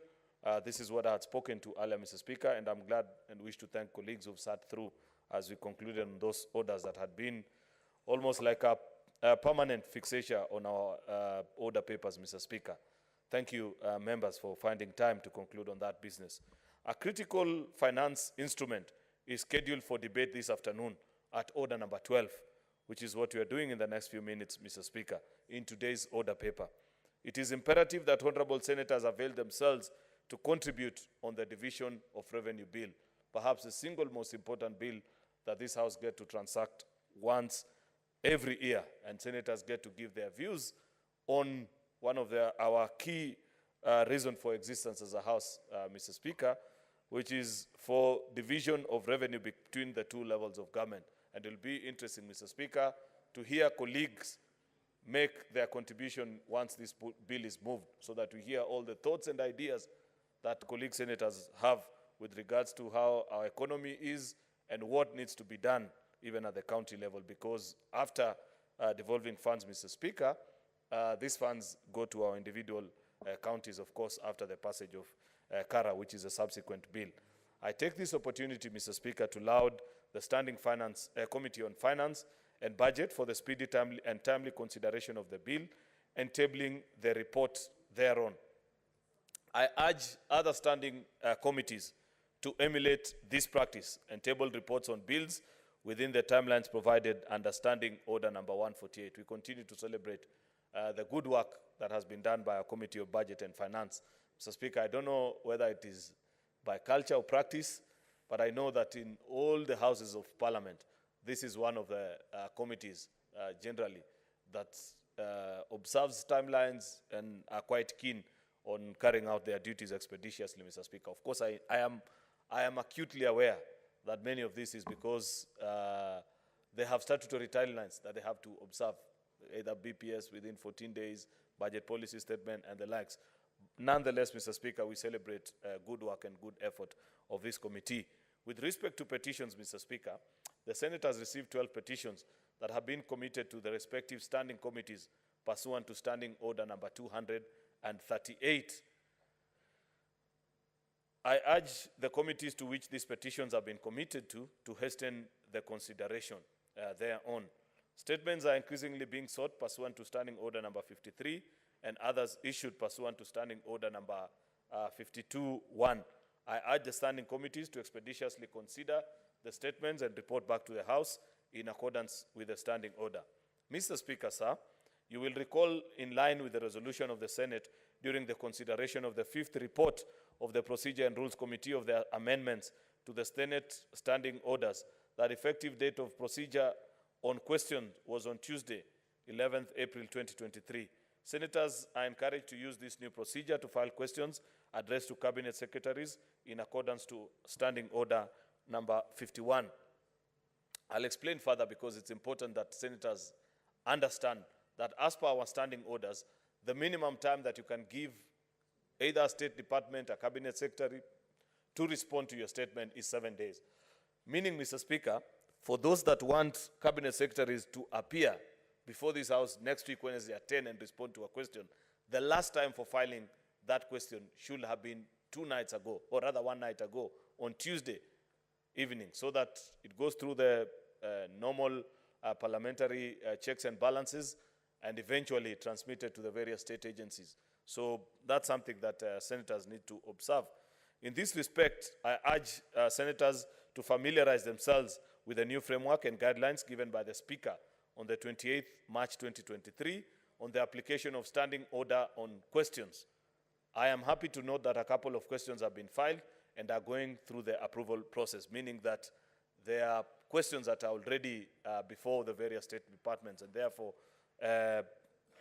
all being as is supposed to be, Mr. Speaker, next week, Wednesday, we should proceed with that exercise as anticipated when we made the changes to our standing orders. Mr. Speaker, sir, on Tuesday, the 18th, 2023, the Senate Business Committee will consider and approve business for the day. This will contain business that will not be concluded from today's order paper and any other business, including a schedule of appearance for cabinet secretaries to answer questions pursuant to standing order number 51A5. The order paper for Wednesday, 19th April 2023, and for Thursday, 20th April 2023, will contain business that will not be concluded on Tuesday, 18th April 2023, and on Wednesday, 19th April 2023, respectively.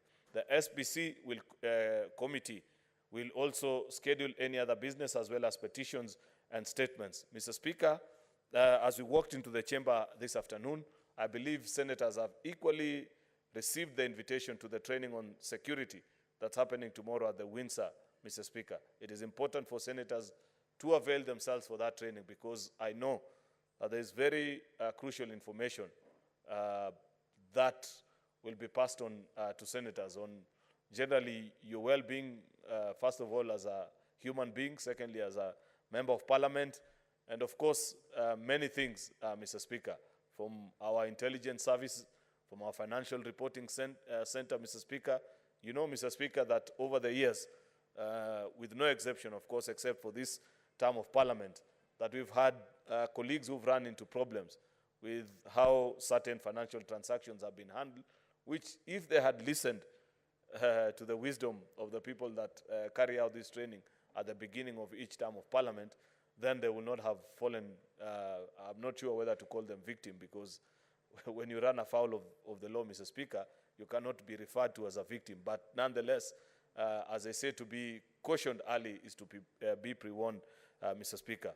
Therefore, Mr. Speaker, I do thank you and hereby lay this statement on the table of Senate today, Tuesday, the 13th of April, 2023. I thank you.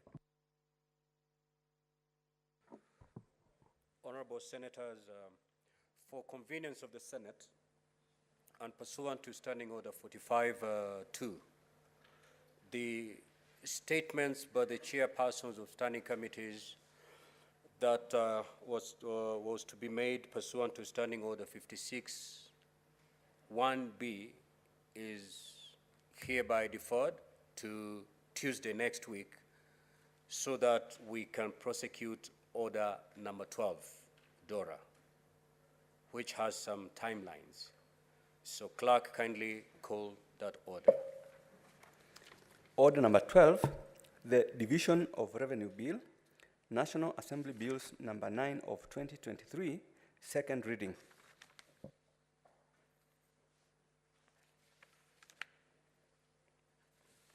Majority.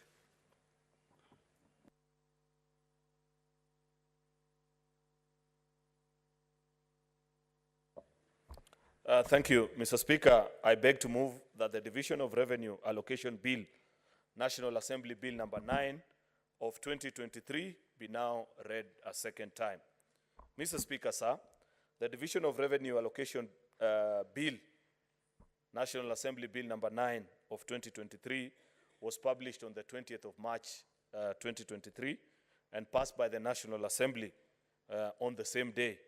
Of course, like you've just highlighted, Mr. Speaker, a few minutes ago, this is a bill that has got statutory timelines, and therefore their standing orders are very similar to ours, allows that the bill actually can begin and commence and be concluded upon within such a short time. Therefore, they began the bill on the 20th of March and concluded upon it on the same day, Mr. Speaker, given the urgency of this matter. Thereafter, this bill, Mr. Speaker, of course, was referred to us for consideration. Maybe just for those that are considering the bill the first time, Mr. Speaker, the principal object of any division of revenue bill, Mr. Speaker, is to provide for equitable division of revenue raised nationally between the national and the county levels of government for financial year 2023-2024 in accordance with Article 203(2) of the Constitution. Mr. Speaker, sir, you are aware that division of revenue is prepared in line with Article 218 of our Constitution, which provides the basis upon which this exercise is carried out. Of course, the vertical sharing of revenue raised nationally between the national and county governments, as guided in Article 202, Mr. Speaker, of a constitution, requires that revenue raised nationally should be shared equitably and between the national and the county governments for service delivery and for performance of all functions of the attached level of government. We do appreciate, Mr. Speaker, that constitutionally there are functions for the county government and there are functions for the national government as per Schedule 4 of our Constitution, Mr. Speaker. And one of the very difficult exercises that Parliament has to do this particular time of the year, Mr. Speaker, is to bring to the table of Parliament the cake that has been baked nationally and split it equitably, not equally. Sometimes people confuse the two, Mr. Speaker, between the national and the county governments, and try and push for both levels of government to complete on the functions that have been assigned to them, Mr. Speaker. I say this with nostalgia, Mr. Speaker, having served in the Budget and Finance Committee for close to 9 years, Mr. Speaker. I know that this is a debate that we've had on and off between either us as Senate and the Treasury, Mr. Speaker, on which level of government is underfunded. Until such a time as now, Mr. Speaker, unfortunately, we've never responded fully to this particular question because, as is the case and as you'd expect, county governments appear before us through their chair of their finance committee, Mr. Speaker, and demand of us as senators that please, we need to find healthcare in the county, agriculture, we need to pay healthcare workers. You've had the case of Kisumu and many other counties that are being mentioned before us, Mr. Speaker. And immediately after, if you speak to our colleagues who sit in the Budget and Finance Committee, and if you follow through the schedule, most of the time we normally listen to COG. Then immediately after, you listen to the National Treasury, who come and wear two hats, Mr. Speaker. First, with a proposal on what they think will be an equitable distribution of these resources between the two levels of government, but also soon after, immediately, switch back to be representatives of the national government, Mr. Speaker, and propose to the committee that while you're thinking about counties, please remember that even us as a country, we have many, many functions, most of which continue to remain underfunded. That you know, Mr. Speaker, I have read through the report that was tabled, and I've seen some of the very not so encouraging proposals, Mr. Speaker, that have come, not proposals rather, Mr. Speaker, but revelations that have come from the National Treasury of things that the country has not been able to do the last 10, 15, or even 20 years, Mr. Speaker. Many people don't know, for example, Mr. Speaker, I've just mentioned this, not that it's something worth, there is cause for alarm, Mr. Speaker.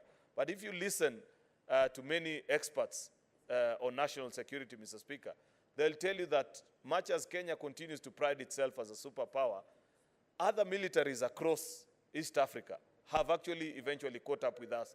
That while they used to come and train here in the 80s and in the 90s and early 2000s, Mr. Speaker, almost all our neighbors have overtaken us. And if you look at the, be it the warplanes that we demonstrate with so much gusto and pride over our national holidays, many of which were bought actually by the second and the first president only.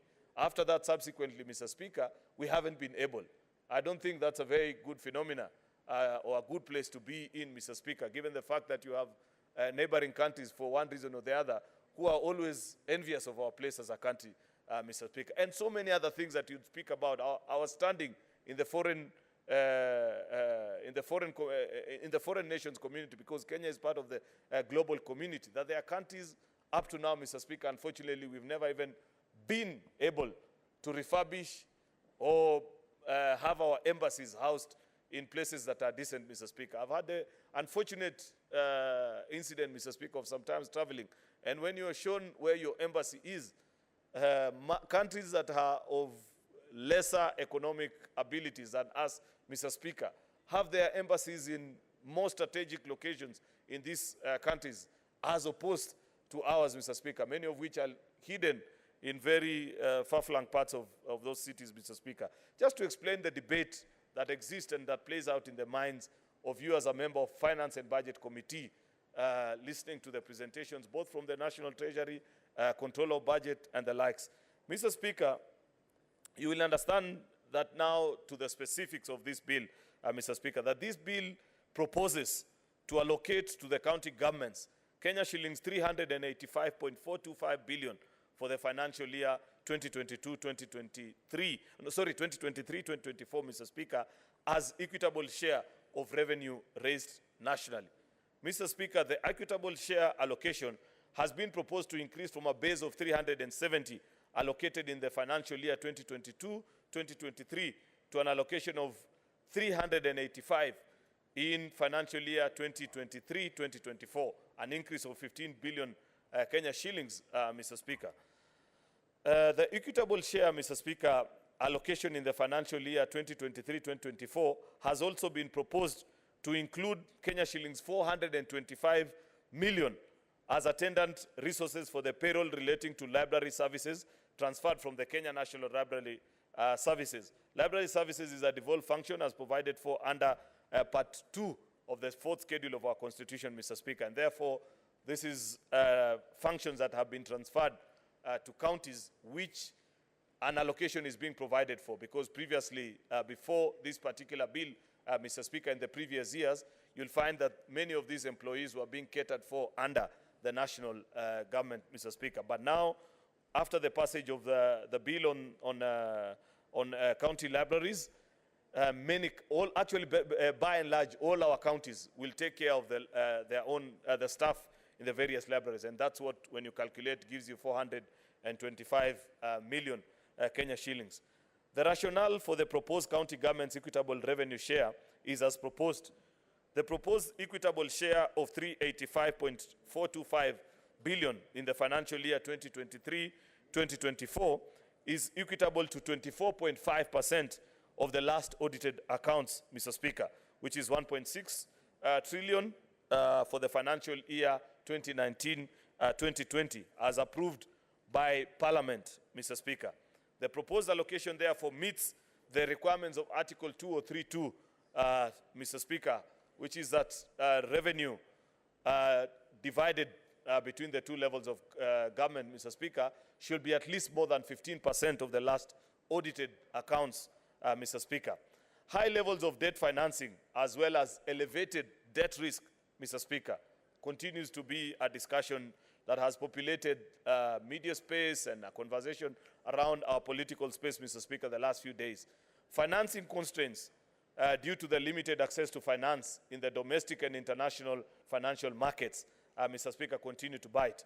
As a result, the National Treasury did not disburse 29.6 billion to county governments in financial year 2021 and 2022.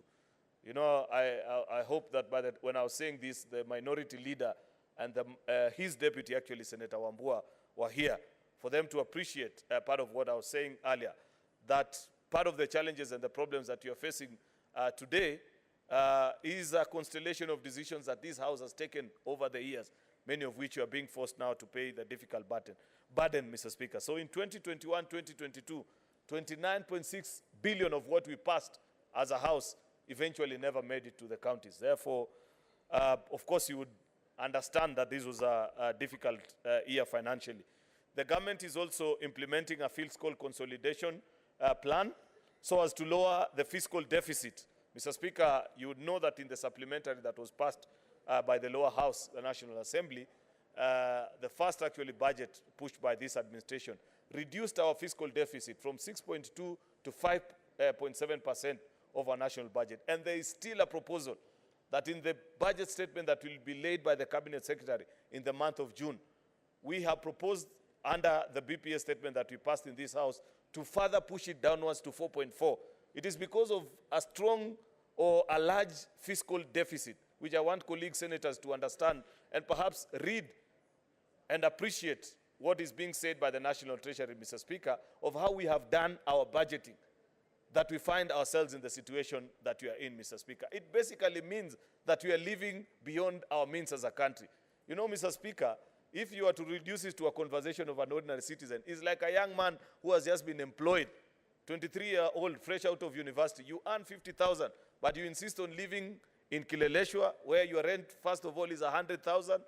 Then you go to a friend who sells vehicles and take a motor vehicle on loan, so that at the end of the month, you have monthly bills of close to 300,000 Kenya shillings. The difference between that 300,000 shillings and what you make annually is what we are referring here as a fiscal deficit, that we do budgets beyond which revenue we shall raise, meaning that there is no other source for resources other than going back to the markets and borrow, Mr. Speaker.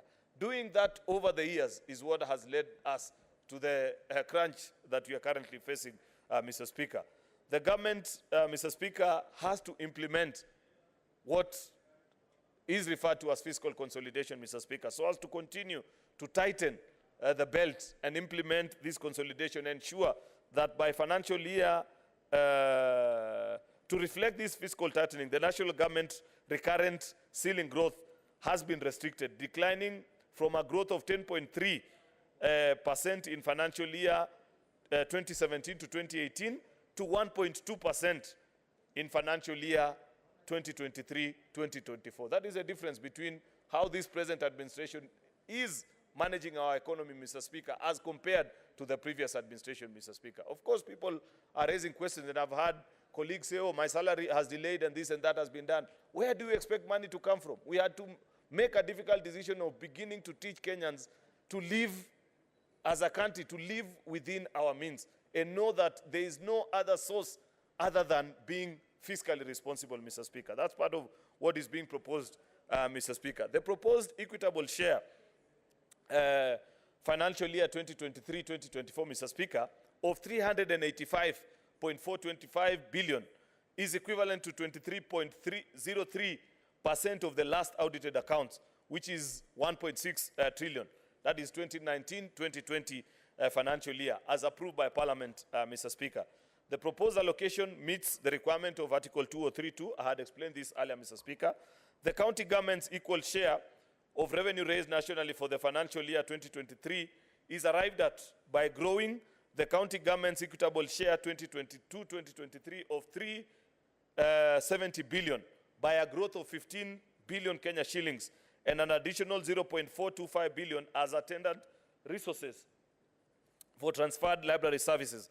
This growth has taken into consideration the performance of revenue in the past, which has not been on target, Mr. Speaker. Of course, Mr. Speaker, you would appreciate that thanks to the work of the Finance and Budget Committee of the Senate, I continue to celebrate this committee, Mr. Speaker, that previously, when my predecessors have had the task of moving the Division of Revenue Bill, we'd now be confusing senators. On one hand, you keep an eye on the tab that is showing the equitable share to counties, but also an additional tab, Mr. Speaker, to maintain a close confirmation of what will then be referred to as conditional grants to counties, Mr. Speaker. But thanks to the bill that we passed in this House, Mr. Speaker, there is now a structured way provided for how our county governments actually receive conditional grants. Otherwise, Mr. Speaker, before we raise the alarm at the Finance and Budget Committee, there are people, mandarins will just sit at Treasury and allocate and say, today, Kisumu,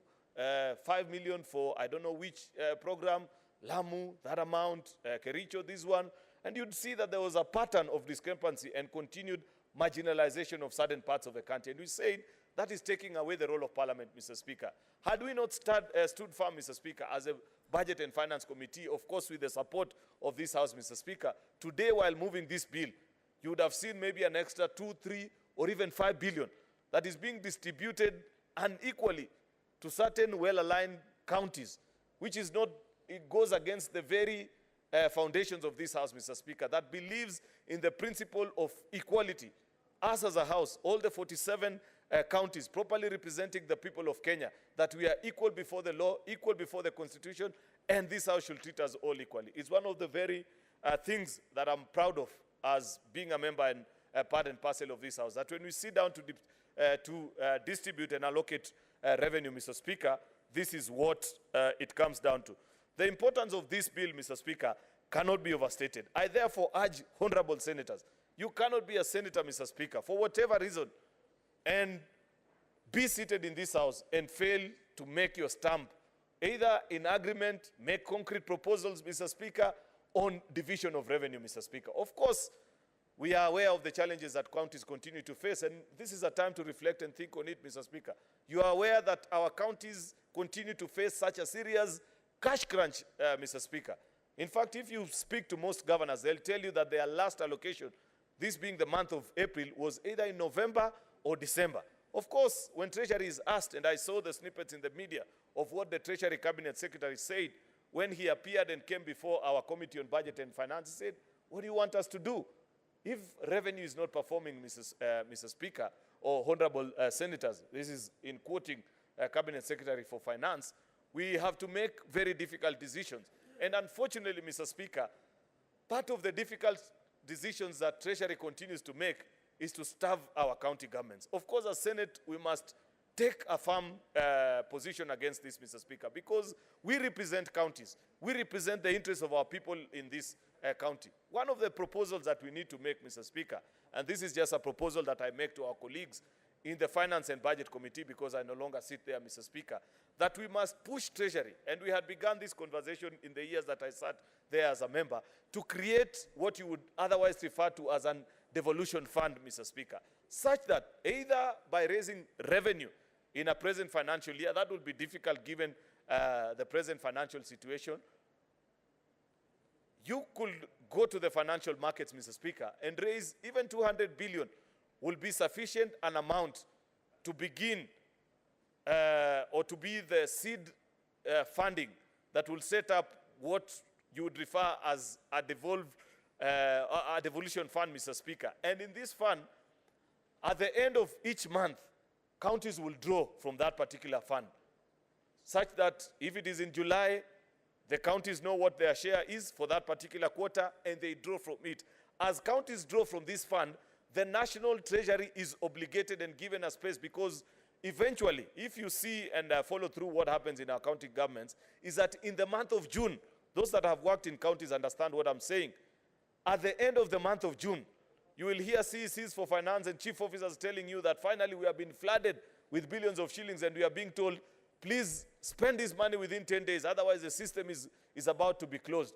And that has been the basis upon which funds have been misappropriated in many of our county governments. And therefore, you need to create a fund upon which counties draw from, Mr. Speaker, month by month, such that you don't have delayed disbursements. But then Treasury, on the other side, has about a buffer of between 3 to 6 months to fill back into that particular fund, Mr. Speaker, such that in the month of December, there would be, then counties will have to check and demand whether in the fillback plan of what they ought to have been given in that particular period has been given by Treasury. In the subsequent financial years, Mr. Speaker, you will find that our counties begin to operate as expected. Otherwise, it doesn't make sense, Mr. Speaker, for our governors to sit in big offices, be driven in huge fuel guzzlers accompanied by CCs, launching projects that they will never finally be able to officiate their completion, Mr. Speaker, due to all these financial constraints. And this is a proposal which I want our colleagues from the Finance and Budget Committee to make strong proposals and demand of the Treasury, so that at least beginning in the subsequent financial years, our county governments get paid at the end of each month. I have seen county governments, and senators, you need to keep a keen eye on the financial operations of your county. It's unfortunate, Mr. Speaker, and I have said this many times, and I don't see senators paying close attention to, that the controller of budget, after every quarter, brings before this House a report on the financial operations of your county. I table them here on most afternoons at 2:30. Unfortunately, very few senators take time to read and see. These reports of the controller of budget will help you appreciate and see how these governors are running our counties. Who are they paying? How are they spending the funds that they are requesting? Does it meet the threshold of value for money for the citizens that you represent, Mr. Speaker? That is a principle, or that is a cardinal duty and responsibility of you as a senator. That's why you sit in this Senate. You are the one that will talk this afternoon, take a position, eventually vote, so that we send funds to our counties. Then your work doesn't end there. Our work and our responsibility is to see that our county governments are fiscally sound, that they are properly being managed. You don't have funds being pilfered by the various administrations that are in our county governments, Mr. Speaker, but also ensure that at least the financial operations of each of our counties are as per the dictates of our constitution. If you check, there's an increasing trend, unfortunately, that because National Treasury is not releasing funds in a timely manner to our county governments are entering into financial arrangements with various financial institutions, which is the same problem that we are now facing with the national government. If you are not careful, senators, and I plead that you listen to me, if you don't keep a close eye to the financial operations of your county, this same debt problem that you are dealing with in the national government, very soon, in 2 to 3 financial years, you will find it in your counties. Don't allow your governors to sign financial agreements with commercial banks at very exorbitant rates without approval of the various county assemblies. Even if it is for salaries, demand to know as a senator of that particular county, what interest rate are we paying? Because if it is just a reimbursement of salaries, yet I have made you, if you have banks that are reasonable, if I have given you the financial responsibility, Mr. Speaker, as a financial institution, and I have asked of you that operate for us the bank accounts of county XYZ, perhaps part of the arrangement that we can reach with you, and counties on their own, Mr. Speaker, are governments. Therefore, they have their own securities in the sense that you are sure that they will receive this funding. A good financial institution should be able to top up, at least for salaries, the financial operations of a county without demanding that they are paid any interest in it. Isn't that what happens with those that run businesses in this town? If you have a commercial relationship with a bank, and they know that for one reason or the other, your salaries, you're falling short of your monthly overdues, yet they know that you have done work, you're going to be paid, don't they top up in the form of an overdraft without necessarily demanding the exorbitant rates that we see counties being charged? Therefore, I urge you, colleague senators, to keep a close eye on the financial operations of your county. Therefore, Mr. Speaker, sir, I don't intend to be longer than that because I want to give our colleague senators an opportunity to speak on this particular bill, Mr. Speaker, because I know all of them have one or two things that they want to say. I have read the report, of course, of the Finance and Budget Committee on the things that they want to propose before us, either variation and increase or the same. But I have spoken to earlier on the competing needs between counties and national government, Mr. Speaker. And we must be firm about it and speak to it, Mr. Speaker. Of course, with those very many remarks, I beg to move, Mr. Speaker, and request Senator Boni Halwale, the Senator for Kakamega, to second. I thank you, Mr. Speaker.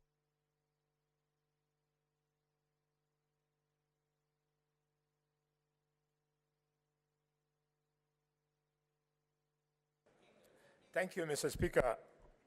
Mr. Speaker, as I thank you, I want to acknowledge the fact that today is a unique day because this is the first time this House is discussing the budget of the new government. And therefore, I want to appeal to my colleagues, members on both sides, let us again demonstrate to the country that we are prepared for a fresh start.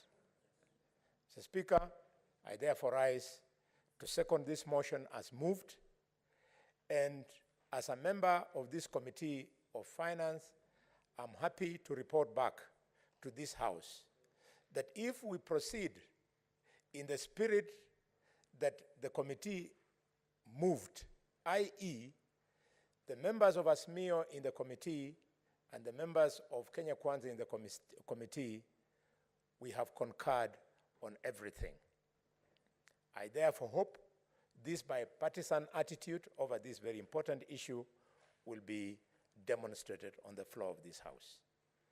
Mr. Speaker, because the majority leader has led us through just about everything on the bill, I'll spend a very short time in walking members through on what we found. Mr. Speaker, with our consultation with the Cabinet Secretary in charge of the National Treasury, he appealed to us that the state of the economy as it is, which I don't want to expand, he can only request us to support government if government is going to give the county governments 385.4 billion shillings. We took note. We then invited the Council of Governors, and they requested that we ask this Parliament, both national and the Senate, to allow the share of revenue to grow from 370 to 425 billion shillings. And they gave good reasons. We had no reason to fault them. Then came our team of experts, the Commission on Revenue Allocation, which then told us that in their view, the reasonable thing is for us, using different reasons of course, to recommend a figure of Kenya shillings 407,000. We've gone through, agonized over it, and we have made the following recommendations, Mr. Speaker.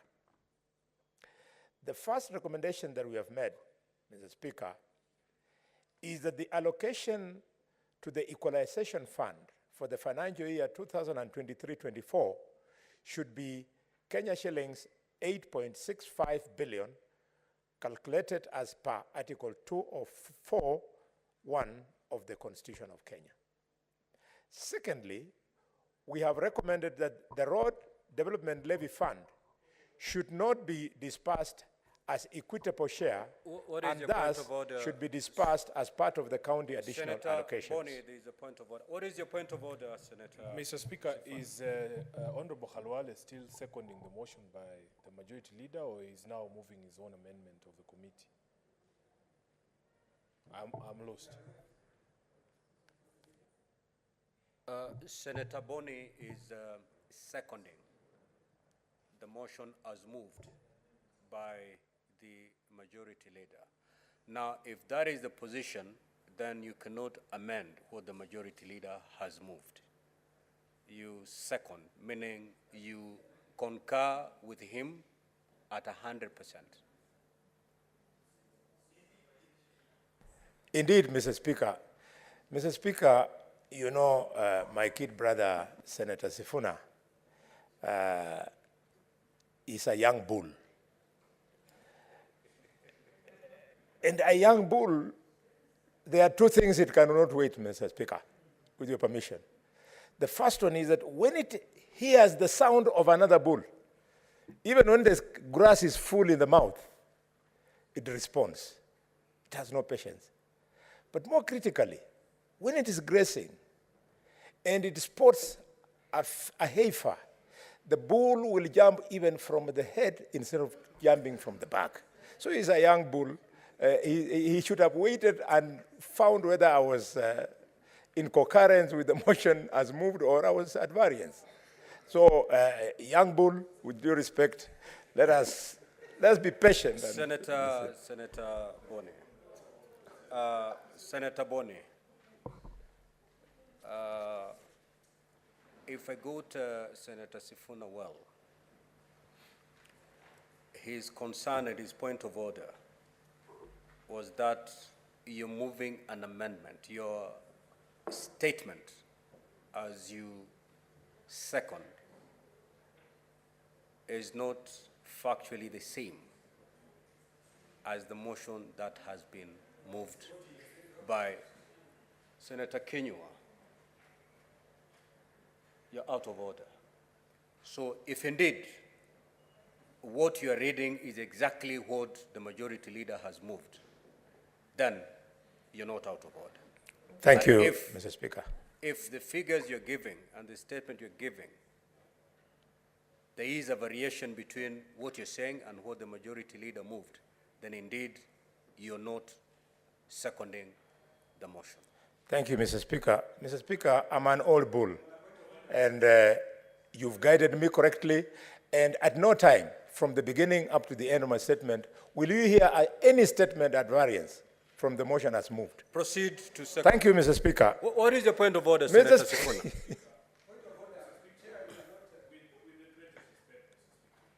Because it is clear that even the chair shares in the confusion of this so-called young bull. Mr. Speaker, there are two documents before us. One is a division of revenue bill that was moved by the leader of majority, and two is the report of our own Budget and Finance Committee.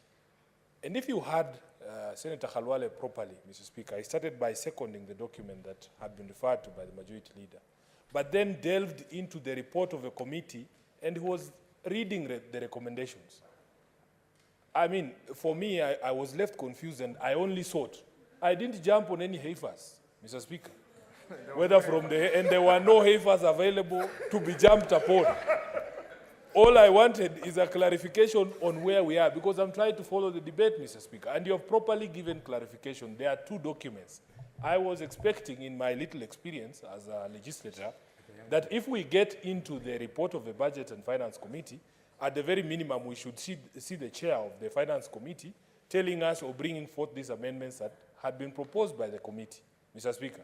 So I want that, Mr. Speaker, now that the confusion is neither with the bulls on this side or indeed with the bull on the chair, Mr. Speaker, can he withdraw that entire, folklore that he just told us here about bulls? Just as a way of guidance, Senator Boni, the majority leader has moved the motion.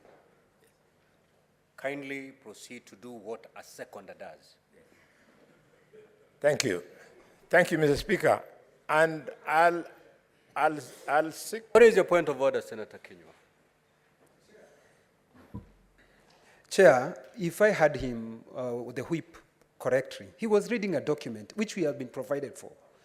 He is reading, and he's reading word for word, Chair. If seconding, Chair, you are supposed to duplicate what the mover did, word for word, Chair, then I don't understand what we should be doing in this House, Chair. Because he was reading a document and I'm following word for word, maybe it's because Senator of millions, Kinyua, Chair. I'm sorry, I'm going to overrule you. That is not a point of order. But Chair, I want you to guide me, Kinyua, Chair. just have your seat, please. Chair, I wanted you to guide me your seat, Senator how Kinyua. to second. I will guide you when you're seated. What Senator Boni has done, while he's making his comments to second this motion, he referred to a document which is quite in order. So far as that is concerned, he's quite in order. Senator Boni, proceed and conclude. Thank you. Thank you, Mr. Speaker. You know, Mr. Speaker... What is your point of order, Senator Kajwang? Mr. Speaker, I rise pursuant to Standing Order 113, which talks about offensive or insulting language. Mr. Speaker, Senator Khalwale is a renowned bullfighter, and perhaps he finds it acceptable to use analogies of bulls and heifers mounting each other. But, Mr. Speaker, contextually, to some of us, that is extremely insulting. Mr. Speaker, is it in order for Senator Dr. Khalwale to be allowed to pursue that trajectory? Because if we don't deal with this thing, the next day he's going to call someone a pig.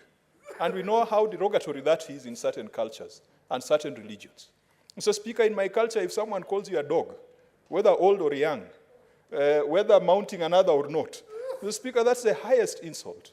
So could you, Mr. Speaker, guide the House and declare Senator Khalwale to be completely out of order? Because even if he is so proud to be an old bull in this House, he knows very well that even old bulls sometimes miss the target. So there's nothing to be proud of when he declares he's an old bull. So, Mr. Speaker, please do not allow any senator to use examples of animals, whether they are cows or pigs or goats or dogs or fish, because in certain cultures they amount to gross insult, Mr. Speaker. Senator Kajwang, I think Senator Boni was making an analogy, and the senator he referred to did not take offense. In fact, in his contribution, in his rejoinder, he seemed pretty proud, having been called a bull. If indeed Senator Sifuna had taken offense, I would definitely have ruled Senator Boni out of order. Senator Boni, please. Thank you, Mr. Speaker, for the protection. And Senator Kajwang, where Senator Sifuna and Just I come proceed, from? Senator Boni, proceed to second the motion. Thank you. No more bulls. I was just setting the record clear, especially for the female senators, that where Senator Sifuna and I come from, a bull is a symbol of power and good luck. And this is why he's very happy. Mr. Speaker, Mr. Speaker, the Division of Revenue Bill does not just speak to a figure. It speaks to other things. And on those things it speaks to, the road maintenance levy, I've spoken to it. The recently moved library services, I was about to speak to it before I was interrupted. Mr. Speaker, if we don't carry this in its entirety, then we shall be assuming that the Division of Revenue Bill speaks only to the shareable revenue. It speaks to it and other things. So, before I was interrupted, Mr. Speaker, I was going to the point that in all our findings as a committee, there was only a difference on the figure. And that difference... Senator Cherange, you cannot just walk in and engage other senators in such a high tone. May the senator who is on his feet be heard in silence, please. Thank you. Thank you, Mr. Speaker. It's only the figure that the committee then settled on that would appear to be at variance, but it is not my responsibility during this contribution to speak to that figure. That figure will be spoken to by the contributions of the member who will then report to the desire of the committee to vary through an amendment from the proposal of 385.4 to something else. So I'll leave it. The bull, the young bull, was jumping from the head of the heifer. Mr. Speaker, having said this, again as a House, let us reflect. Here we are doing everything possible to make sure that our governors get these funds. 385.4 billion is not small money. It's not pocket change. We need to step up our game.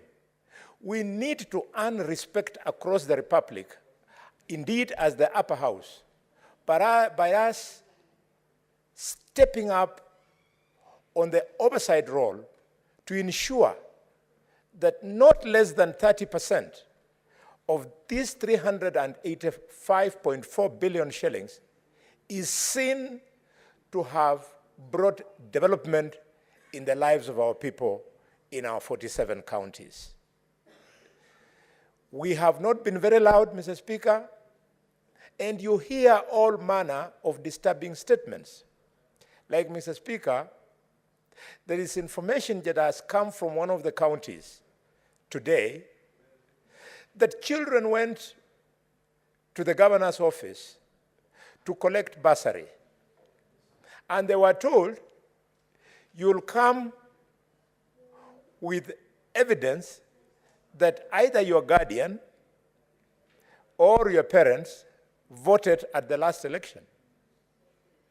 And they were told if these people did not participate in the election, then you'll be denied access to bursary. Since when did this House create that kind of law? There are many children who would want to have access to bursary, but for whatever reasons, their parents did not vote, up to and including the fact that they could be orphans, or up to and including the fact that the parents might have been out of the country, up to and including the fact that the parents might have been unwell on voting day. It is not right for any governor to visit the ills of the parents, of the guardians of any child to that particular child. And these are the conversations we should be taking. Secondly, Mr. Speaker, as I support this very important bill, I want us to go and look our governors straight in their eyes and tell them that the intention of devolution was not to make governors and some of their top officials to live large. The opulence, Mr. Speaker, that you see across the Republic does not mirror the kind of joy that the ordinary people enjoy from devolution. We should therefore more and more be asking governors to go slow and ensure that services are the ones that are given priority.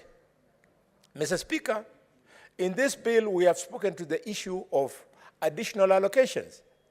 And you know, while you were in that chair, we released last month, the months before, over 892 million shillings to go to counties as additional allocations to help them meet their health needs. Mr. Speaker, it is a shame that if you go to most of our health facilities across the Republic, simple drugs, antibiotics, anti-malarials, anti-diabetic drugs, anti-hypertensive drugs are not available. Patients are instead given prescriptions to go and purchase those drugs. It is this House that must call out this poor show on devolution vis-a-vis the money that we're giving out. If we rise to that level, I was discussing with my brother, the distinguished senator from Kitui, Senator Wambua, what can we do? What can we do so that we carry the country with us? The country just wants to see us working. And by the way, it is the leader of the majority who was telling us yesterday that the only opportunity we have for us to demonstrate that we are working is the floor of this House. You don't have CDF. You don't have what they call NGAF. You do not have Senate Oversight Fund. The only thing you have is this national platform. It is the one that will make or break our careers in being re-elected. Mr. Speaker, having said this, I want to end by congratulating members of the Finance and Budget Committee, Senator Faki, Senator Shakila, Senator Tabitha Mutinda, all of them, and especially the chairman. We never suffer from lack of quorum. They are always there in different formations. And in that committee, Mr. Speaker, we are never petty. Mr. Speaker, there is no grandstanding in that committee. In that committee is issue upon issue upon issue. If we continue in that manner, we shall go. Mr. Speaker, I second.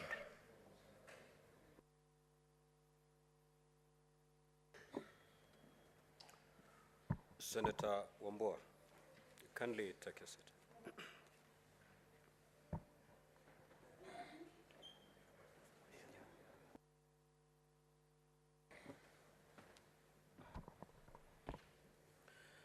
Honorable Senators, I now do propose the question that the Division of Revenue Bill, National Assembly Bills number 9 of 2023 be now read a second time.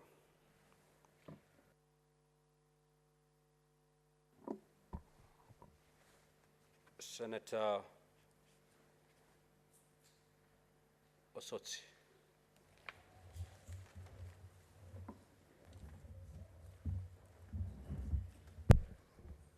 Thank you, Mr. Speaker, for the opportunity to also contribute to this very, very important bill, Mr. Speaker, the bill on division of revenue. Mr. Speaker, as has been proposed in the bill, the DORA 2023 is proposing to give counties 385 billion, which translates to about 23.03%. The CRA, Commission for Revenue Allocation, is proposing 407 billion. Mr. Speaker, we know that our counties need money, and we are here to protect the interests of our counties. So we have been given two figures. One figure of 385 and another figure of 407. Mr. Speaker, from the onset, I want to declare that I will not support the 385 billion. I will support a figure that CRA or even the Council of Governors is agreeable to, which is 407. And I'm aware the Council of Governors had requested for 425 billion. Mr. Speaker,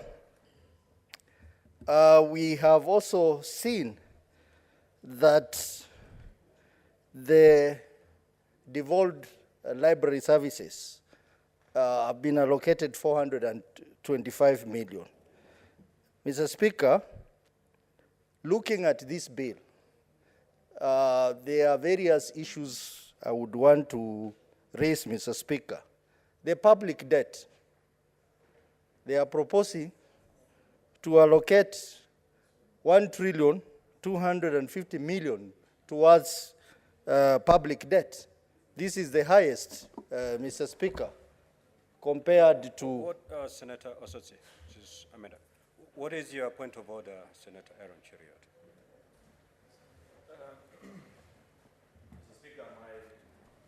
My sincere most apologies to Senator Godfrey Osotsi.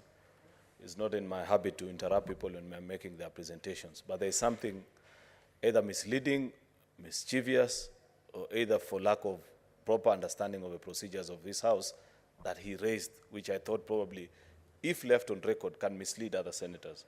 The bill I move here is a National Assembly bill, Mr. Speaker, as received. That's my duty as Majority Leader. The report he's referring to is a report of our Committee on Budget and Finance, upon which either members of that committee, or I believe somebody whom they've tasked as a committee, will either will eventually move the House to amend this particular bill. When we get to that particular point, should they convince the House and the House agrees with them, then we'll debate the motion that he wants. Therefore, I just didn't want it to be left on record as if there are two bills and two figures that are competing. It's about procedure, Mr. Speaker, which I felt Senator Osotsi needed to understand and the rest of my colleagues. Thank you. What is your point of order, Senator? Mr. Speaker, just follow up to what Senator, the Majority Leader, has said. So maybe there will be need because, of course, Senator Cheriot appreciates that there are members who are debating division of revenue first time.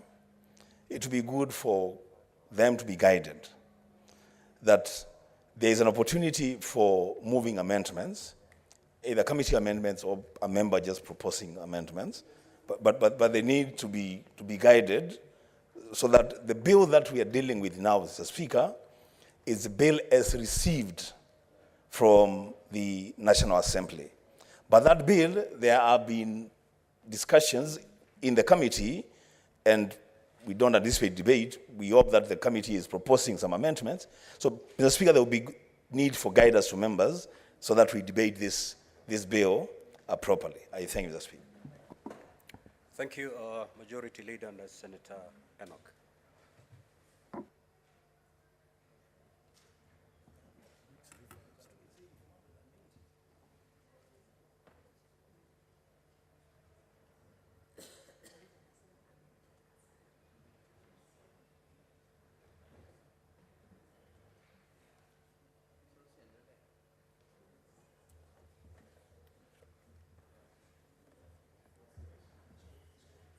Senator Ososi, just have your seat for a minute. Thank you, Mr. Speaker. Just have your seat for a minute. Thank you. Just for guidance, what is before the House now is the bill as received from the National Assembly. The motion that is before you is actually the bill. That is what we are supposed to debate before the Senate. Any amendments, any proposed amendments, whether by the committee or by individual senators, there is an opportunity to do that when you sit as a committee of the whole. So let us make comments on the bill that is before, as received from the National Assembly.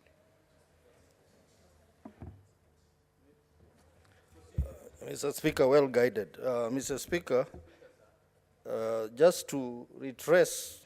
What is your point of order, Senator? Well, you're making. Mr. Speaker, sir, my understanding is that the Committee of Finance, which is an arm of this House, on our behalf, looked at the same bill that we are discussing. And Mr. Speaker, sir, their report is supposed to inform this debate so that when we are debating with the view of what our members who are representing us in that committee have put before us.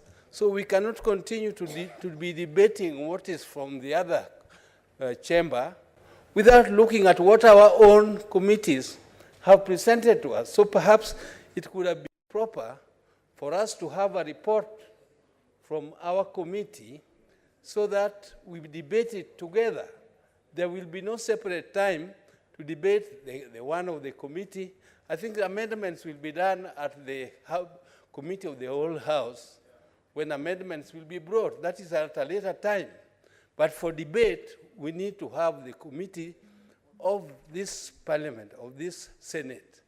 Their report must be there so that we effectively discuss both the report of our committee and the report from the National Assembly. Thank you, Mr. Speaker. Yes, what is your point of order, Senator Faki?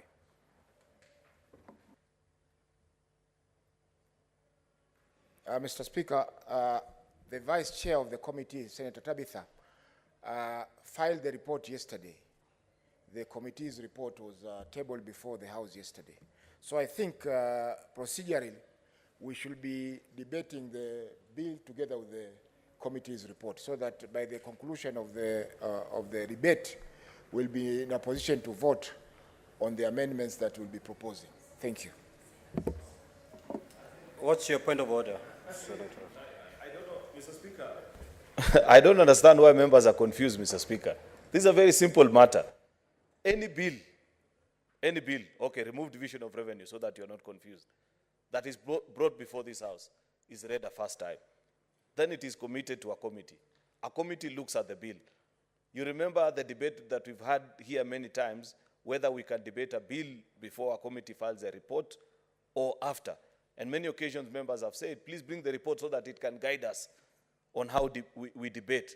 But when the move of that bill comes to make their submissions, they move the bill. But as a senator, you are guided, of course, by what the report is saying. However, you do not have to agree entirely with what the report is saying. I have seen people come here and say, and I've said, forget division of revenue, so that you're not confused, and say that on the bill on preservation of human dignity, the one that we've just voted in on second reading, I have seen the committee as saying A, B, C, D, but I hold a different view.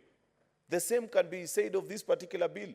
Nobody is saying that as Senator Osotsi is making his submissions, he cannot refer to the report of the committee. That's what he needs to refer to. That is what informs our debate as senators. In fact, as a senator, you can rise and even disagree with the report of the committee and say, I see they are proposing 407, but I think 470 billion will be sufficient, or something akin to that. So I don't think, I hope maybe I've made it clearer, Mr. Speaker.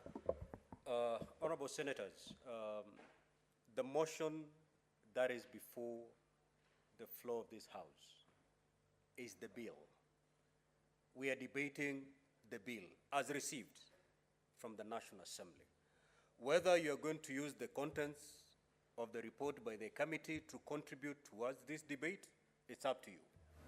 But what we are debating is the bill from the National Assembly. The specific amendments that members would wish to propose, there's going to be a platform for that. And that is during the committee of the whole. Proceed, Senator Sots.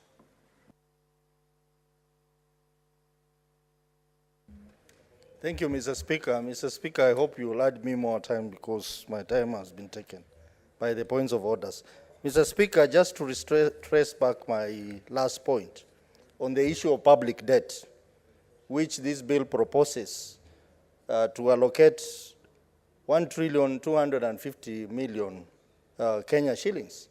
Mr. Speaker, this is the highest compared to the previous years.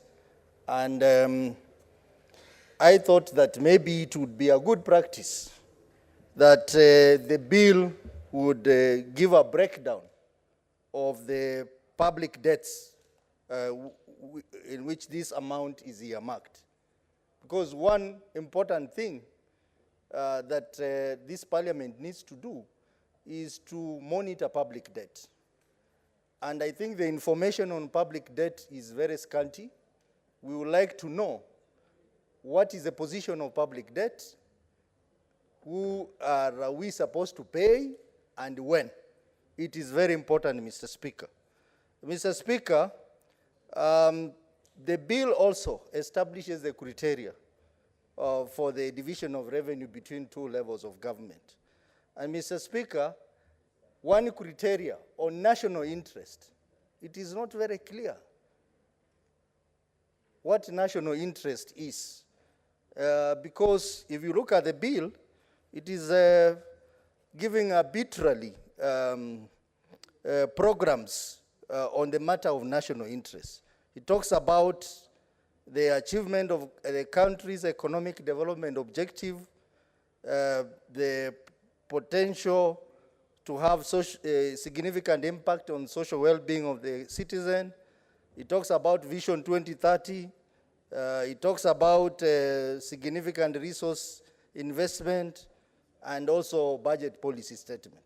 I think we need clarity on what national interest is, because that would then ensure that we do equitable division of revenue between the two levels of government. Mr. Speaker, the issue of national obligations, again, how I wish there was some clarification on this. We are talking about 674 million allocated to this national obligation. Mr. Speaker, they have also allocated 11 billion to the additional allocation for nationally raised revenue. Mr. Speaker, we have seen our counties, the additional allocation funds have been misused. And even in this House, there has been statements around how money allocated to additional allocation has been used, especially in agriculture. I think the relevant committees concerned, Mr. Speaker, should ensure that we tighten controls around the issue of additional allocation, and especially donor funds. We have seen World Bank funds in agriculture, how they have been misused. Mr. Speaker, in the bill, as part of the recommendation by CRA, they are recommending that we reinstate the physical effort parameter so that we can encourage our counties to collect more on-source revenue and not depend fully on the money generated from the national government. And this will really help our counties.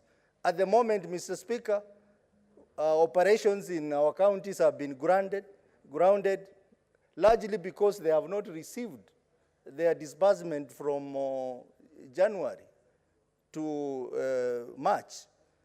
And Mr. Speaker, it sends a lot of concerns to many people that the national government is undermining the county government.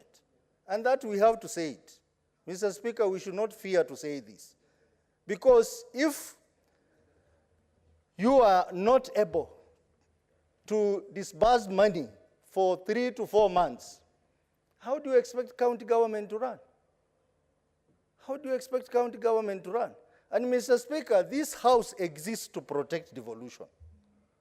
And one of the things that I would love to do as a legislator is to solve the problem of finance management in this country.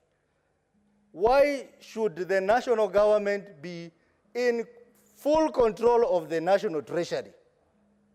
So that we have one level of government determining how money will be dispersed and when to disperse the money. We need to have a conversation around this on the function of treasury. And the Constitution is very clear. In fact, the Constitution says that we need to have a legislation on the management of treasury. And that is one issue that I look forward as a senator to get involved so that we can give financial independence and strength to our counties. We have made our counties, our governor, to be beggars. They come to Nairobi almost every week, spend long hours at Treasury, chasing for their disbursement of money. Mr. Speaker, it's very painful. And this House has to do something about it.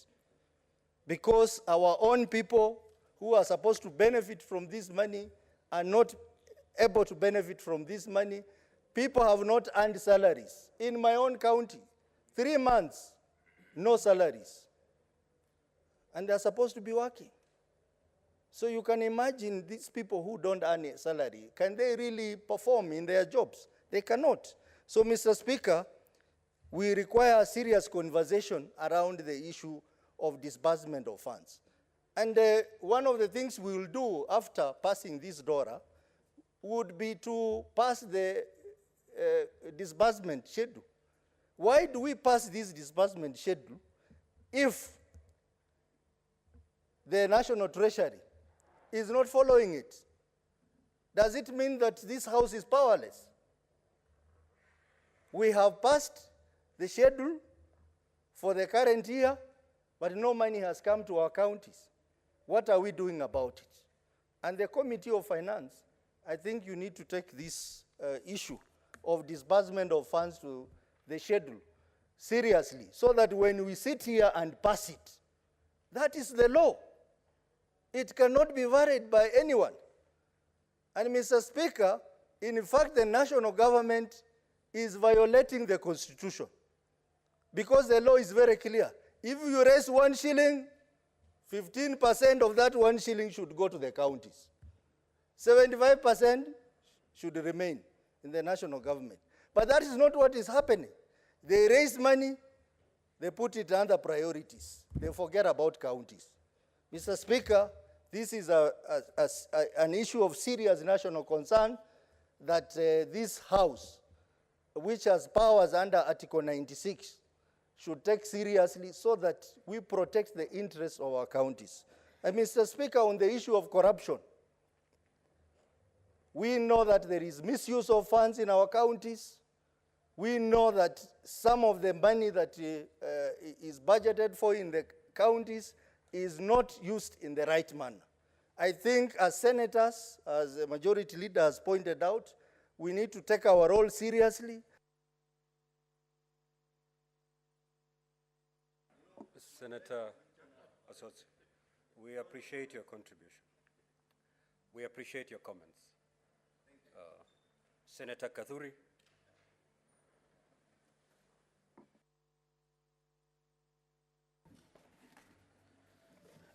Thank you, Honorable Speaker, for this opportunity. Actually, I want to make very few remarks. Number one, Mr. Speaker, I appreciate during this sharing of the shareable revenue. There is a 2.5 billion which has been collected, and the national government is getting 2.1 trillion. Equalization fund 8.3 trillion, and now county equitable share getting the rate of 5.4 trillion.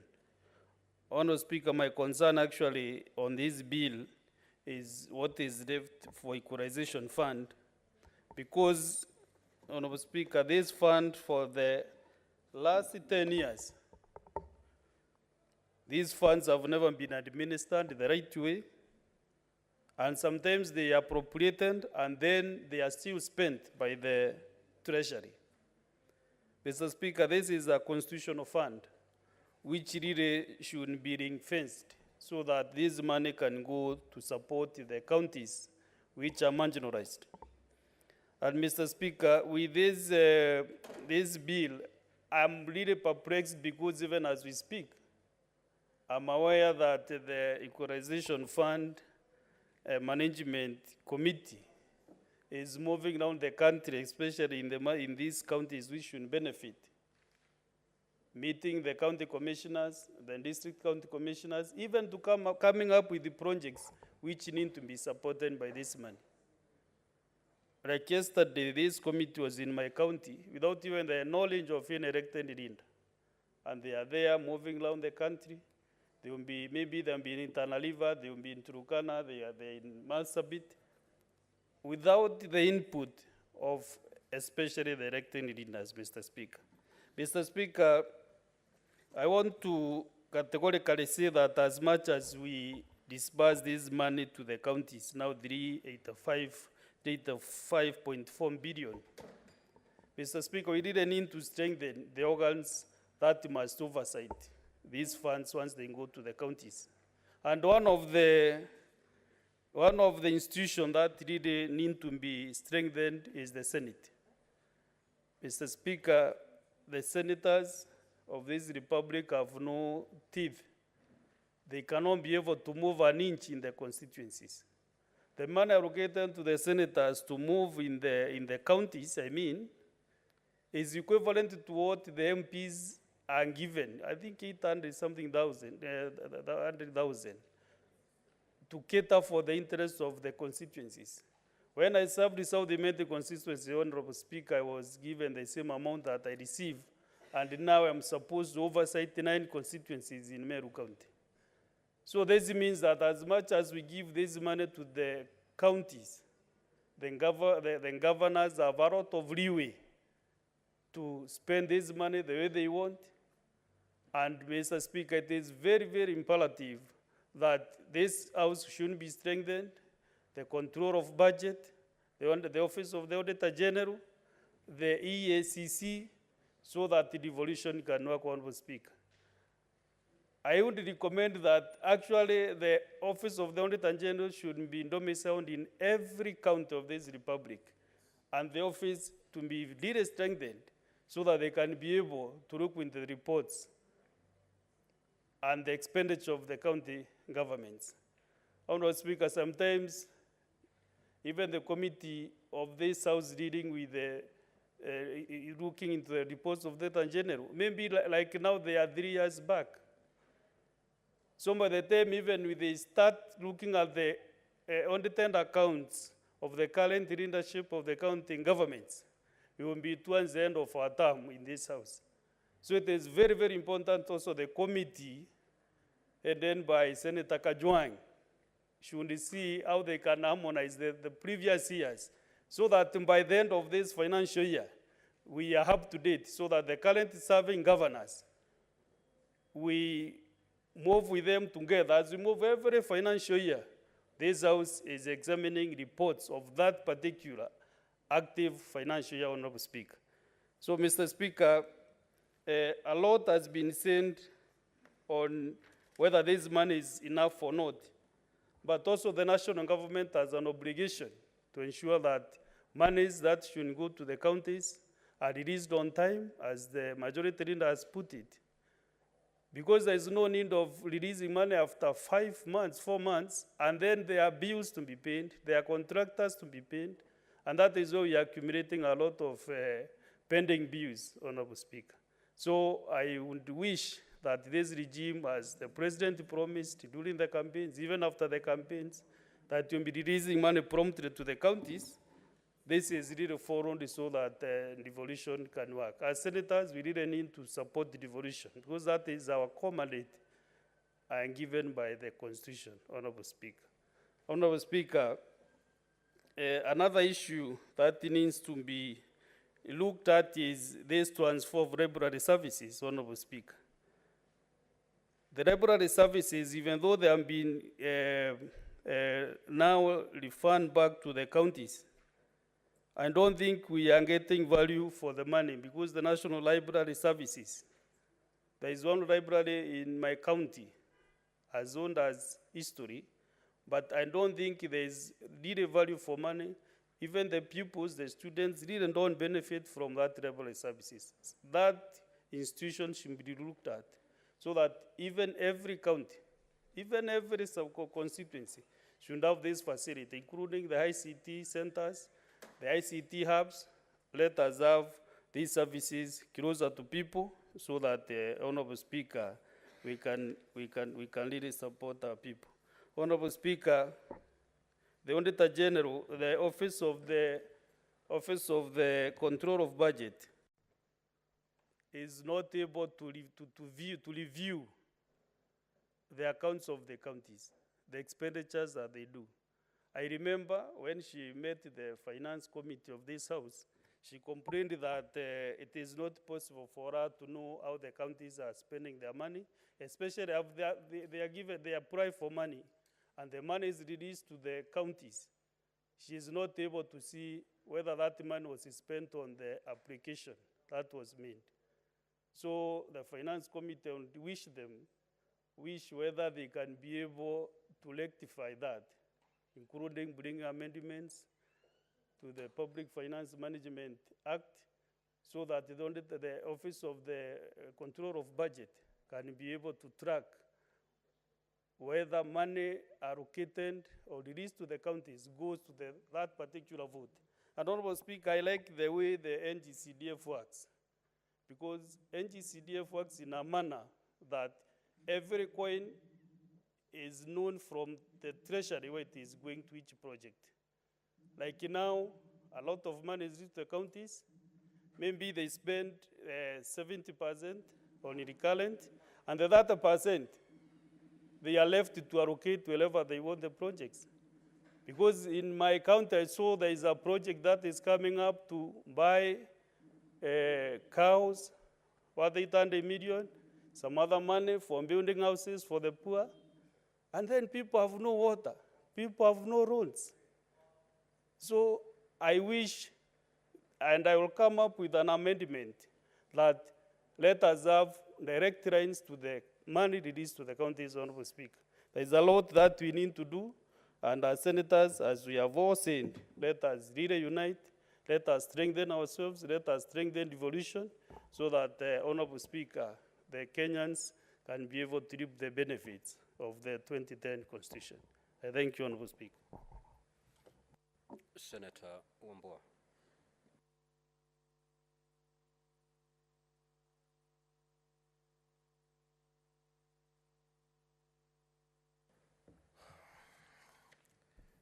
Thank you, Mr. Speaker. Mr. Speaker, from the onset, I want to go on record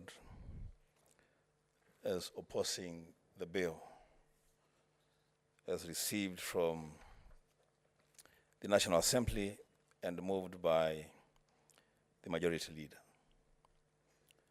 Mr. Speaker, there is so much that senators will have to say about this bill, and so I will limit myself to 2 or 3 issues. First, the Speaker, is for all of us to take note of the fact that under Article 218 of the Constitution, this is one of the key mandates of this House, to determine the sharing of revenue or the division of revenue between the two levels of government. The Speaker, to set the record straight, the executive, the national executive, has no business whatsoever attempting to determine how much money should go to the 47 counties in this country. The national executive, the national treasury, have a duty to sit back and wait for Parliament to determine how much money should go to the national government and how much money should go to county governments. Secondly, Mr. Speaker, as this determination is being made, Mr. Speaker, I see an attempt to claw back on the gains of devolution in the bill that was moved today. When you look, Mr. Speaker, at the specifics, and let's begin with the Equalization Fund. This bill, Mr. Speaker, has allocated 8.4 billion Kenya shillings to Equalization Fund. Mr. Speaker, I remember at the beginning of this year or late last year, the senators here expressed a lot of interest in having an Equalization Fund bill come to the floor of this House so that we deal with this matter of Equalization Fund once and for all. It keeps appearing in our books. Monies keep being allocated to the fund. The fund continues to be dormant. Nothing is happening. We are told that there is a reserve. Nobody knows where that reserve is. Mr. Speaker, I want to challenge the Finance and Business Committee to hasten the process of formulating an Equalization Fund bill so that we deal with that matter once and for all. Mr. Speaker, going to the total shareable revenue, we note in this bill that the total shareable revenue has increased by 429 billion Kenya shillings, which means over and above what we were able to collect, or the National Treasury was able to collect the revenues last financial year, we have an additional 429 billion, which is an equivalent of 20% increase from the bill that we are dealing with in the 2022-23 financial year. The Speaker, in that growth of 429 billion, the proposed allocation to the national government is a whopping 413 billion Kenya shillings, representing a growth of more than 23% compared to the bill that we dealt with last financial year. For our poor county governments, Mr. Speaker, there is a paltry increase of 15 billion Kenya shillings, Mr. Speaker, representing a growth of only 4.2%. Way, way below the inflation rate of 9%. Mr. Speaker, this House is the anchor of devolution. Devolution will stand or collapse on the floor of this Senate. Mr. Speaker, an opportunity has been given to us today to defend and protect devolution by making sure that the monies that we allocate to our counties are monies that, at the very least, can take care, in terms of the increment, of the inflation that is being suffered across this country. And Mr. Speaker, to make the matters worse, the 15 billion increment to county government allocations also includes a 425 million, which you are being told is transfer of library services to counties, and not to every county, to only 33 counties. Mr. Speaker, we have a duty of care to protect our counties and to make sure that apart from just sending lump sum amounts of monies to counties, there is regular disbursements to these counties so that they are not starved of their resources. The Speaker, talking about division of revenue bill, because it touches on finances and revenues that go to our counties.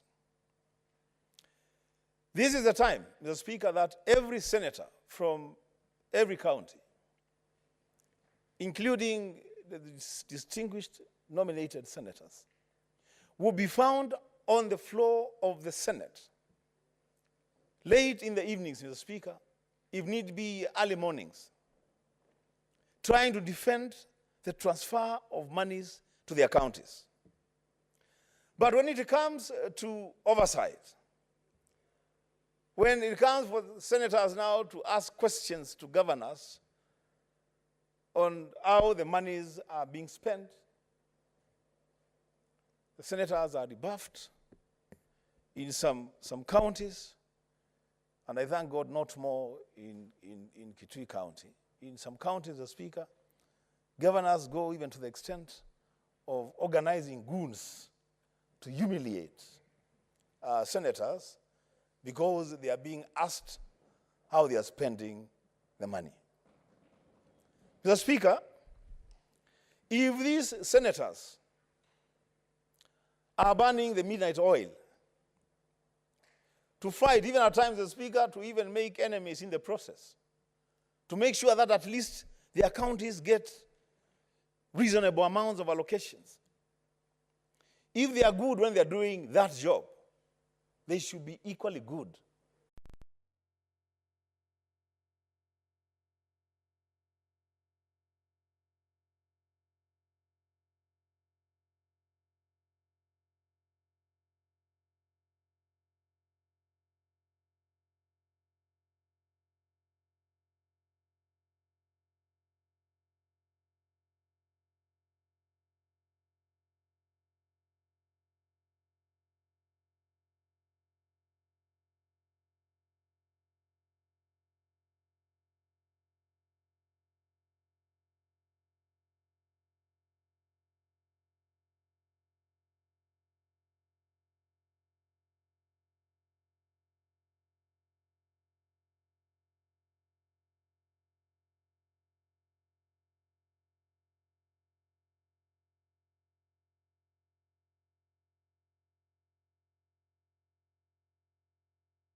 debt.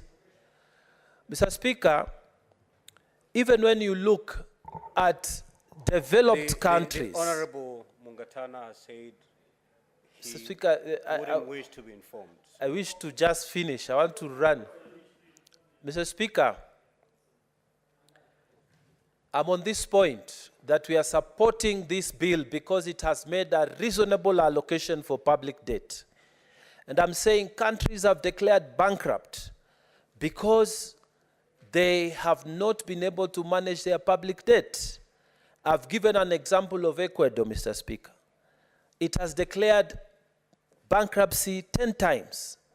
Countries like Spain, Uruguay, they have declared 9 times. Mr. Speaker, you'll be surprised that even a country like Germany has declared 4 times. USA itself, within the last 2 decades, two centuries, they have declared 4 times. Britain, 4 times. Japan is the only country that has done it twice. Mr. Speaker, in modern times, we have seen what has happened to Greece just the other day.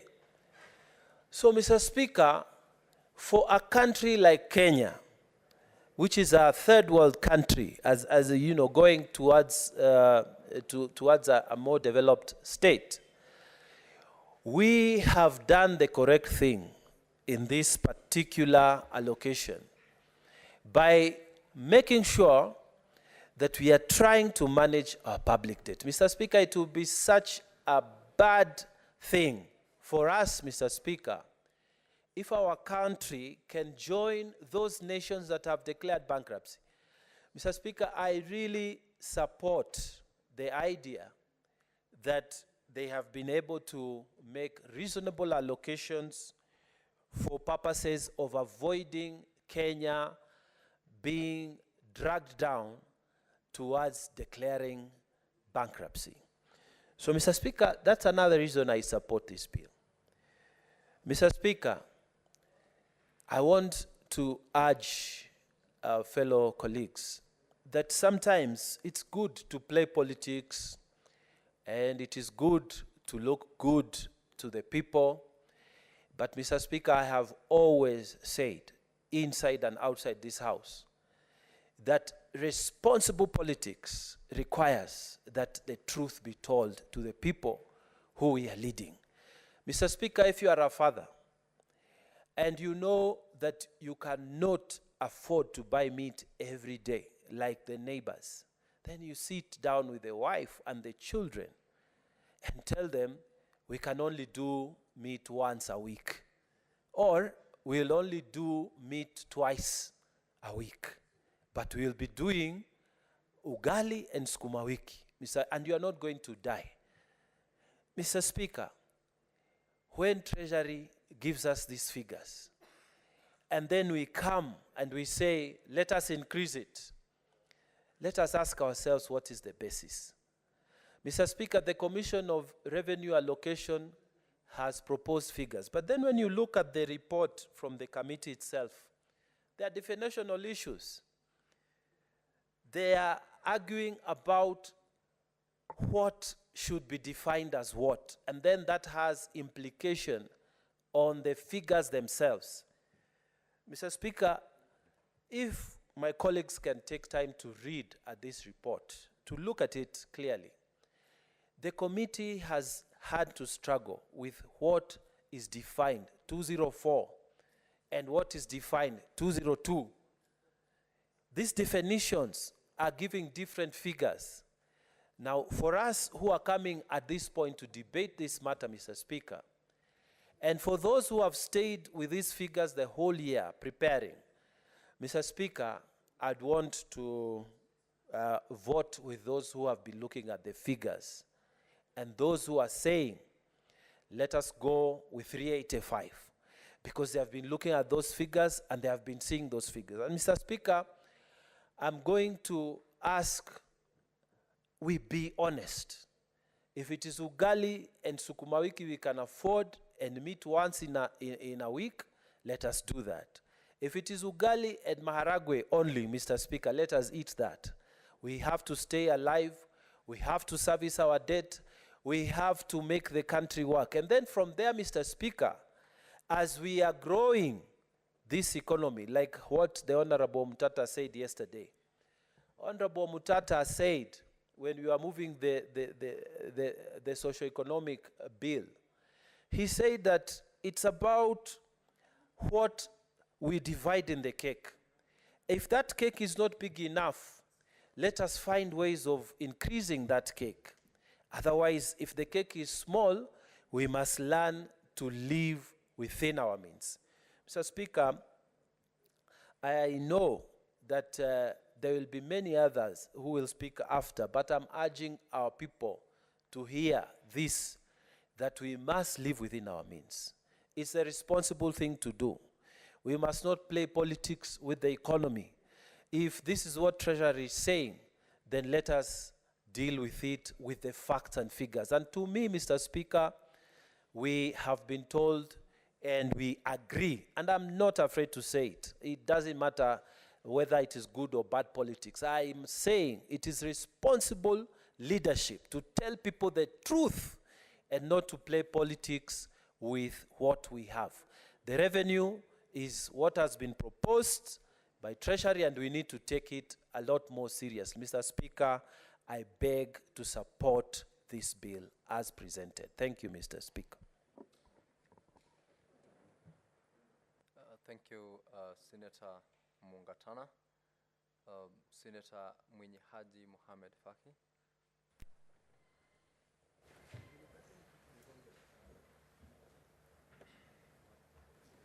Asante Mheshimiwa Spika kwa kunipa fursa hii kuchangia mswada wa ugawaji wa fedha baina ya serikali kuu na serikali za ugatuzi.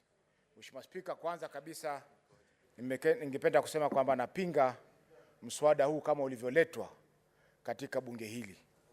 Mheshimiwa Spika, mswada unasema kwamba pesa ambazo zitatoka katika serikali kuu kuja kwa serikali za kaunti ni bilioni 385 milioni 425. Mheshimiwa Spika, ukiangalia 370 ni zile pesa ambazo zilitolewa katika mwaka 2022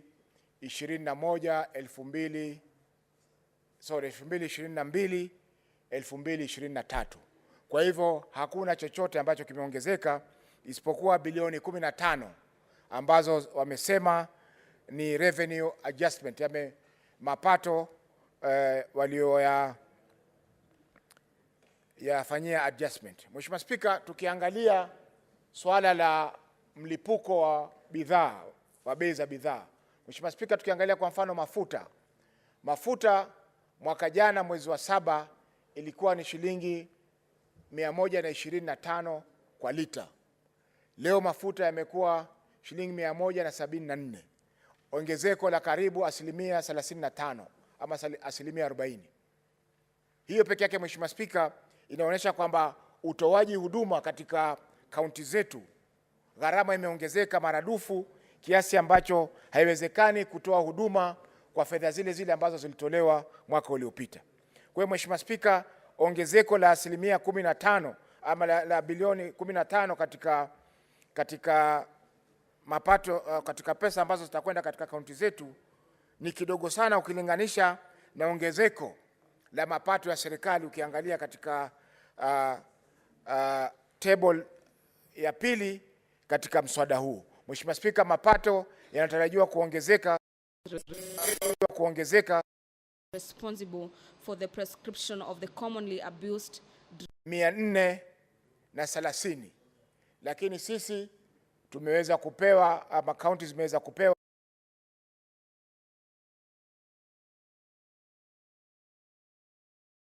ni kwamba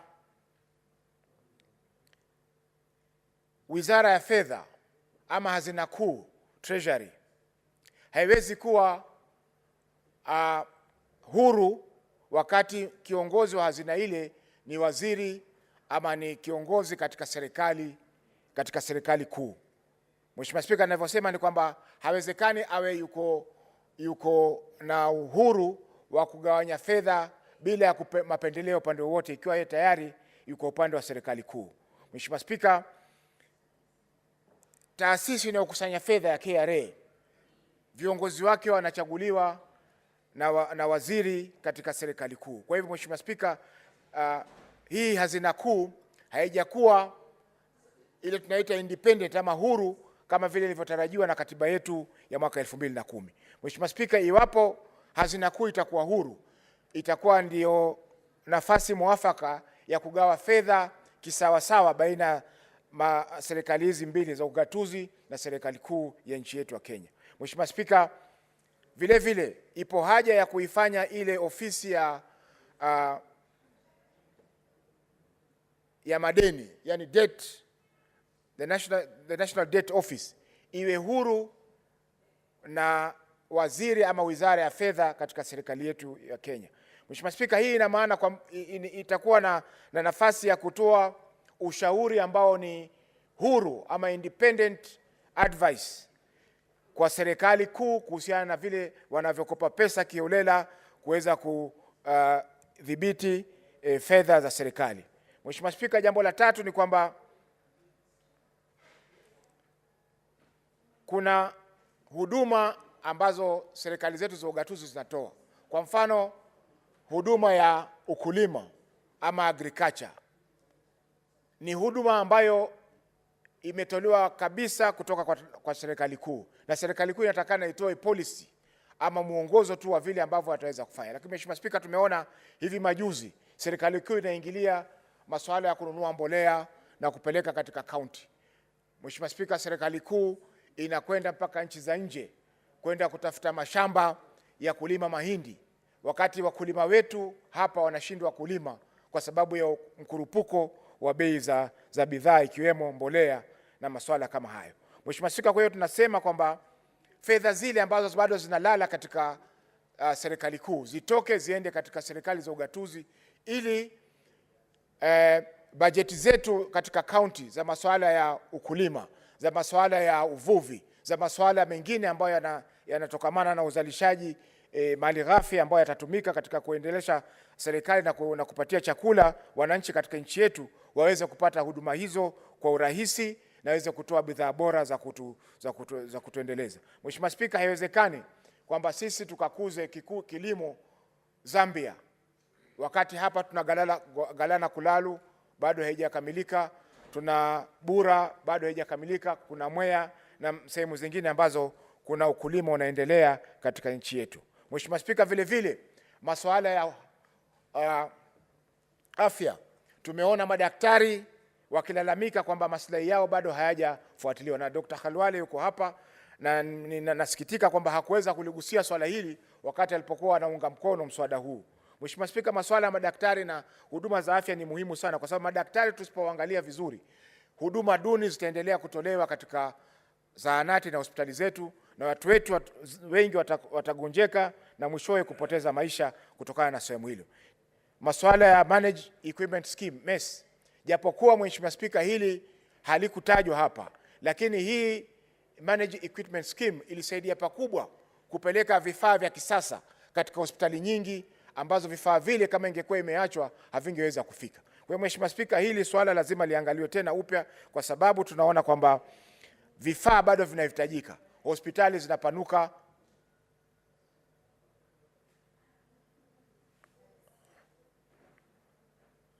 Naona kuna mkutano mwingine unaendelea kule Mheshimiwa Spika.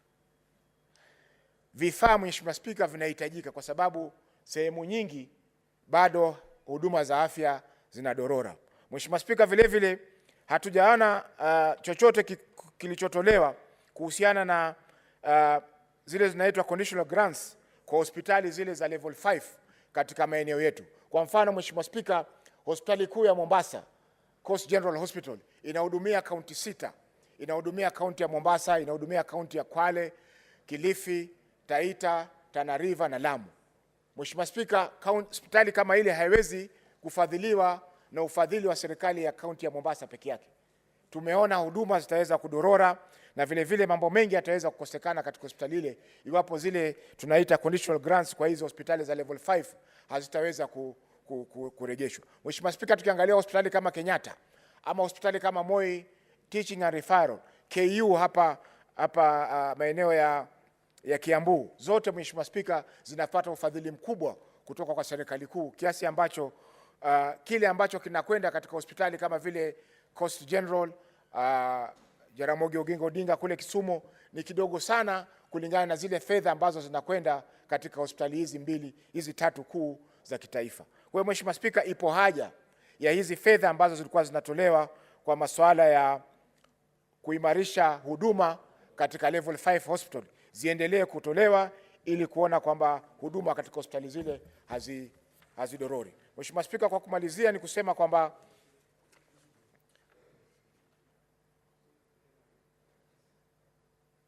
katika masuala ya huduma za maktaba, yani library, kumetolewa milioni 425. Mheshimiwa Spika, fedha hizi kwanza ni kidogo sana, haziwezi kutosha zile kaunti 13 ambazo zimepangiwa kupata fedha hizo kutokana na huduma za kukosekana huduma za maktaba. Mheshimiwa Spika, vile vile mswada umeeleza kwamba mara nyingi huwa ni serikali kuu ambayo inapata pigo iwapo fedha zilizonuiliwa kukusanywa hazitakusanywa zote kwa mwaka unaohusika. Lakini Mheshimiwa Spika, tumeona kwamba kwa muda sasa karibu miaka miwili KRA ambayo inakusanya ushuru kwa niaba ya serikali kuu imeweza kupitisha kiwango ambacho walitarajiwa kukusanya.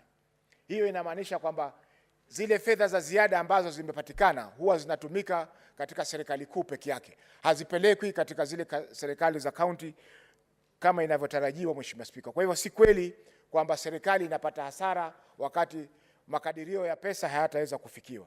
Mheshimiwa Spika, ni kwamba chochote ambacho kinapatikana lazima kigawanywe sawa sawa kulingana na nadharia kwamba serikali zote mbili, serikali za ugatuzi na serikali kuu ya kitaifa, inatoa huduma kwa wananchi katika Jamhuri ya Kenya. Mheshimiwa Spika, kwa hayo mengi napinga mswada huu. Asante.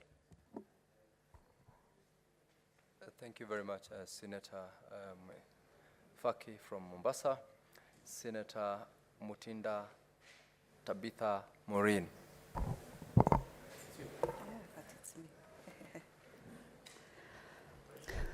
Thank you, Mr. Speaker, for this opportunity.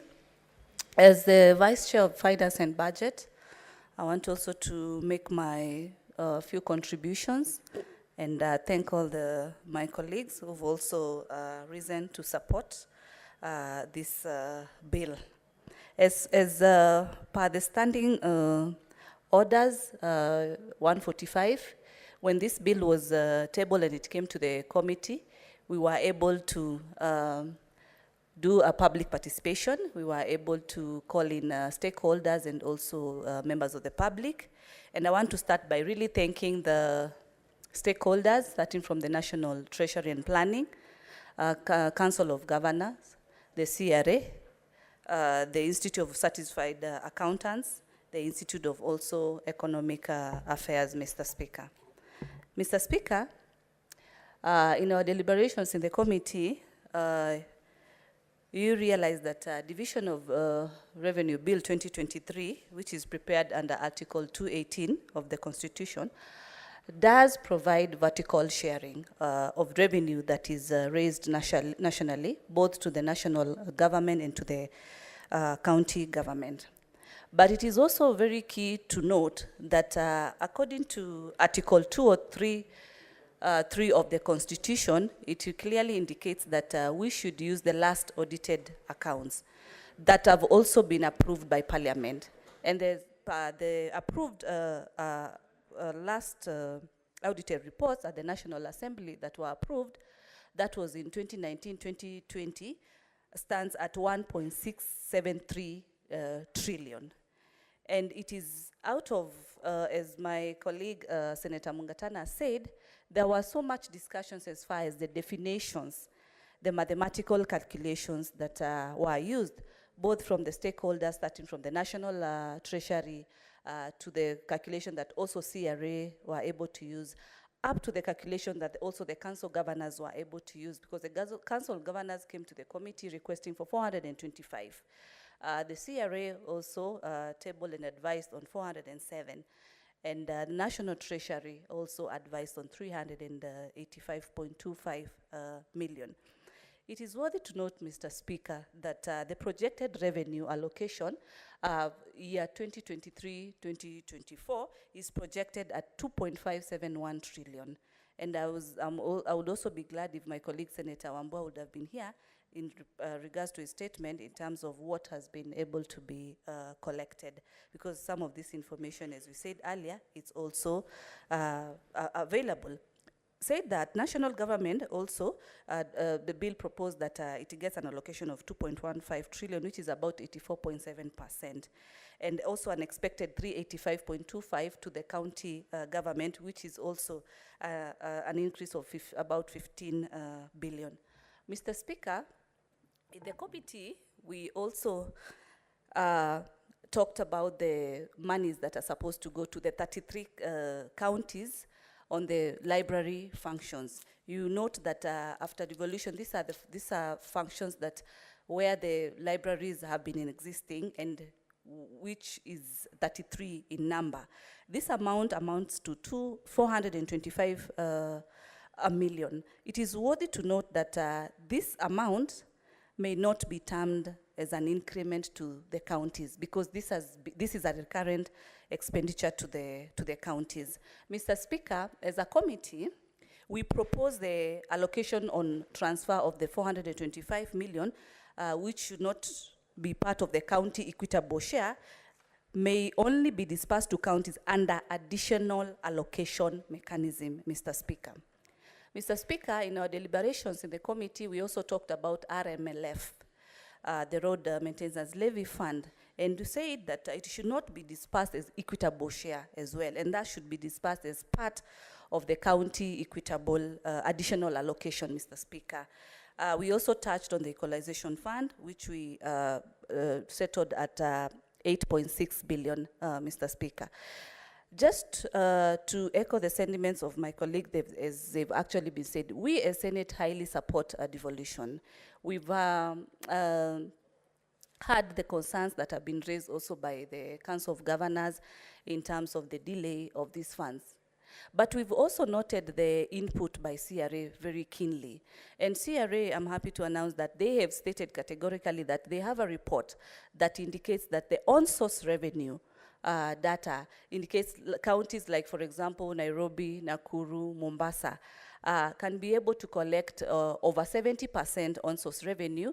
And you look at the figures that they have actually shared, and you realize that the difference is very little as far as what the national government is supposed to allocate versus even what they're supposed to collect. So if mechanism shall be put by the governors to ensure that they increase and maximize their county allocations, these challenges of funds that the governors have been able to put across will also be minimized if this emphasis of maximum collection concerned is actually focused on.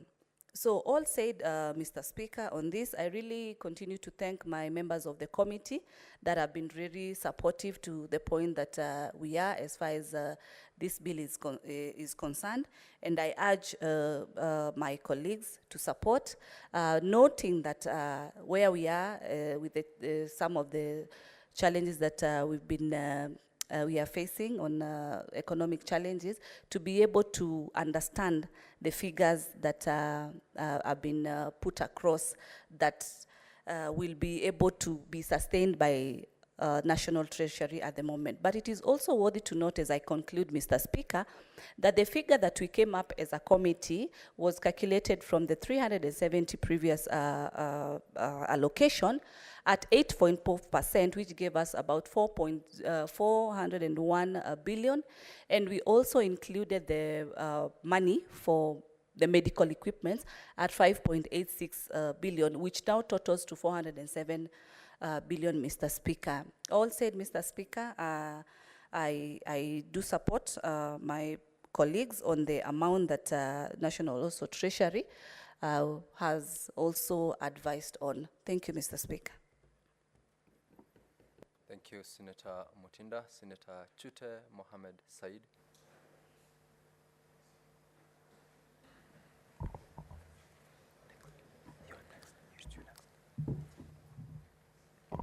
Thank you, Mr. Speaker, for this opportunity. Mr. Speaker, this Division of Revenue Bill was brought from the National Assembly, Bill number 9 of 2023. Mr. Speaker, the projected revenue, as indicated, is for 2023-24 is 2.571 trillion. National government allocation is 2.155 trillion, which amounts to about 84.7%. County government allocation is about 385.4 billion, which is equivalent to 15%. Mr. Speaker, Equalization Fund is expected to receive 8.4 billion shillings. And also, not forgetting the Library Fund, which is 425 million for only 33 counties, if I'm not wrong. Mr. Speaker, the President, our President, intends to reduce the budget by 300 billion, which is about 12% of our total revenue. So, if the President is going to reduce the budget by 300 billion, that means he's going to reduce the expenditure by 300 billion. So, if the 2022-23 budget for the counties was at 370 billion,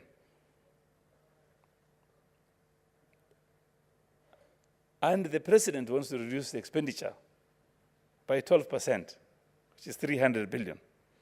What the county is supposed to get, as indicated by the President, is supposed to be 358.4 billion shillings, not the 385 the Nini is talking about, the committee. This country, Mr. Speaker, is experiencing a lot of corruption issues. The corruption today stands at 30%. And if we reduce this corruption, which is in the counties and also in the national government, by only 20%, we are going to reduce monies to the counties. First of all, monies to the country, the national government, by 500 billion. Monies that's going to be reduced, if you're going to reduce by 20%, is going to be 81 billion. That means the county will be having 324 billion to spare. Mr. Speaker, the President, our President, when we were at State House, indicated that we are not going to borrow any money. If the President, the government is not going to borrow money, and we are increasing monies to the counties and the national government, how does it work? How are you going to say we are not going to borrow money, and yet you are increasing money to the national government, funds to the national government, and to the county governments? We are going to be in a big trouble. We are going to face problems. I think we need to live within our means.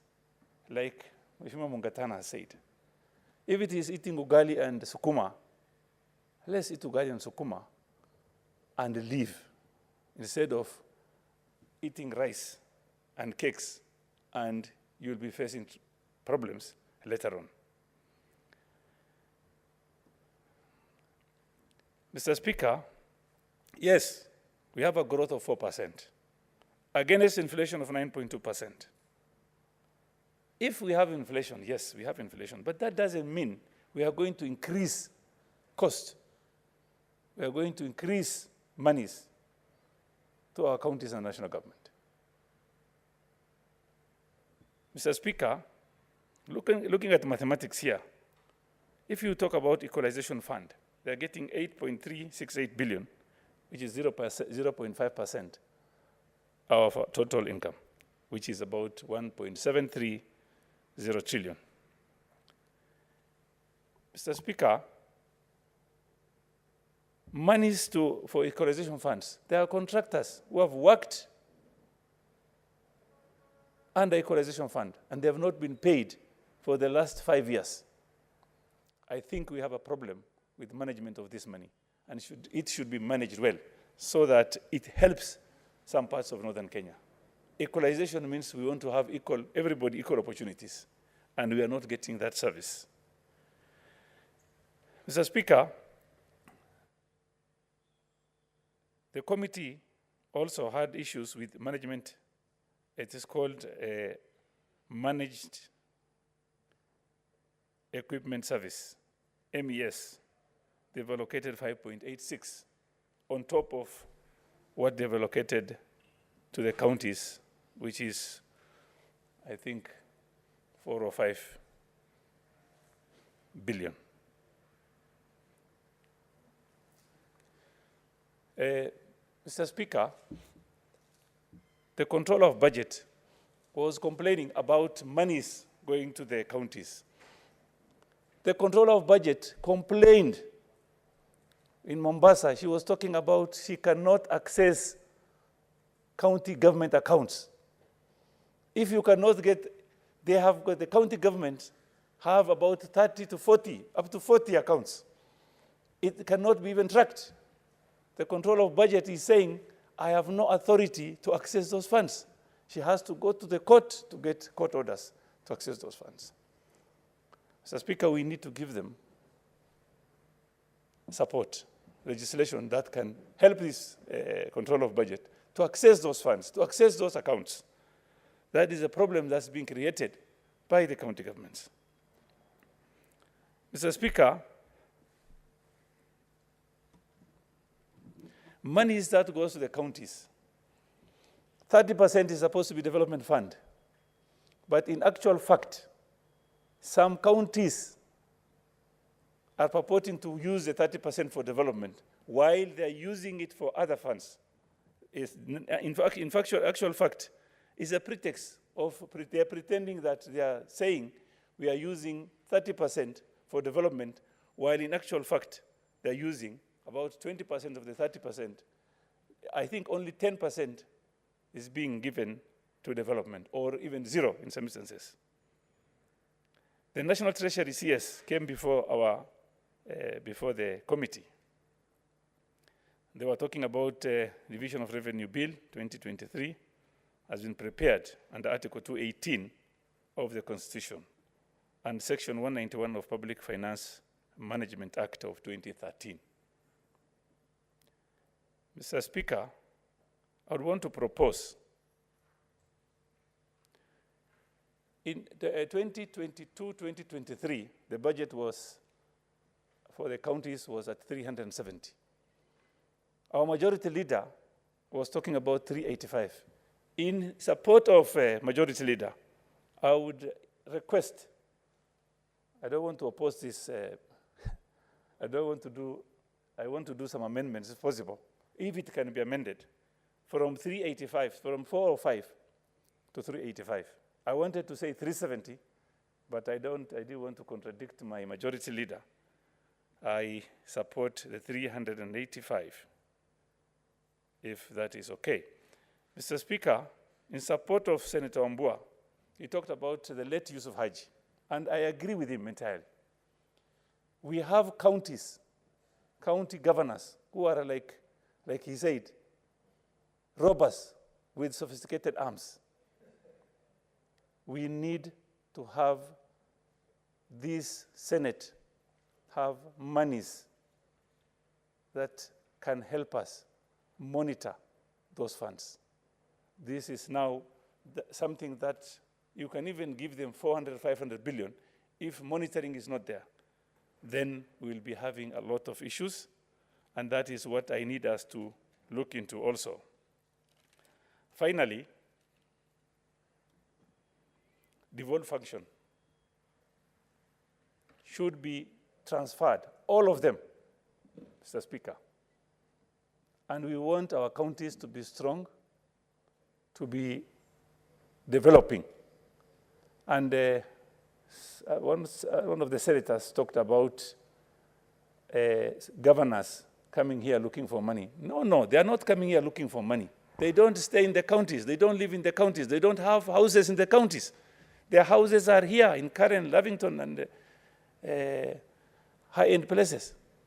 They are not coming here for the funds. They live here. So I don't agree with the senator who said the county governors are here looking for money. Finally,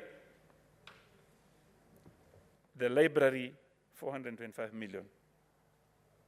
Mr. Speaker, this should be across the 47 counties, not only 33 counties. Mr. Speaker, I beg to support this motion with amendments. Thank you very much. Thank you very much, Senator Chute. Senator Murango James Kamau. Thank you, Mr. Speaker. Asante sana, Mstahiki Speaker, kwa kunipa nafasi ya kuongea. Na ya kwanza, ningetaka kuunga mkono huu mswada wa ugawanji wa mapato. La kwanza ningeongelea kuhusu hii swala maambara library. Mstahiki Speaker, wakati maneno ya maambara inaangaliwa, kwa sababu ningetaka kumkosoa seneta wa Tana River Mheshimiwa Mungatana, ni kukumwambia kwamba sio kaunti za kaskazini peke yake ambayo hazina maambara. Katika zile kaunti hazina maambara, ya kwanza ni Kirinyaga, Busia, Homa Bay, Kajiado, Lamu, Machakos, Nyamira, Samburu, Tana River, Tharaka Nithi, Trans Nzoia, Turkana, Vihiga na West Pokot. Na kama tunakuja kusema kwamba zile kaunti ambazo zimenyanyasiwa, zimeachwa nyumba kwa muda mrefu, pia zinapewa nafasi katika hii pesa ya kuwasawasisha, inaitwa Equalization Fund. Pia katika kuangalia wale ambao hawana maambala, ndo wa kwanza wangekuwa napewa zile fedha, kwanza kuhakikisha kwamba wamejenga maambala katika sehemu zile. Kwa sababu maswali najiuliza ni kwa nini kaunti ambazo hazina maambala zimebakishwa bila kuwa na maambala, na hilo jambo alitiliwi maanani. Ni kusema kazi kwa katika sehemu zile hawana akili, hawataki kusoma. Kwa hivyo wakati tunasema ya kwamba hizi pesa milioni 425 zinaenda kwa kaunti zile ziko na maambara peke yake, swali la kujiuliza ni kwamba zile hazina, kwa nini zisiangaliwe kwanza ziwe na maambara? Ni zipi ziko sawa, zenye ziko na maambara ama zile hazina? Mtoto mwenye akona jada unampa chakula kwanza, mwenye ambaye amekula jana kidogo angoje ili huyu akule ndio sasa waende wakiwa sawa sawa. Kwa hivyo ningeomba wakati pesa inagawanywa kwa muhula ambao unakuja, iangaliwe kila county imepewa pesa yake, ijipange pia kujenga maambara.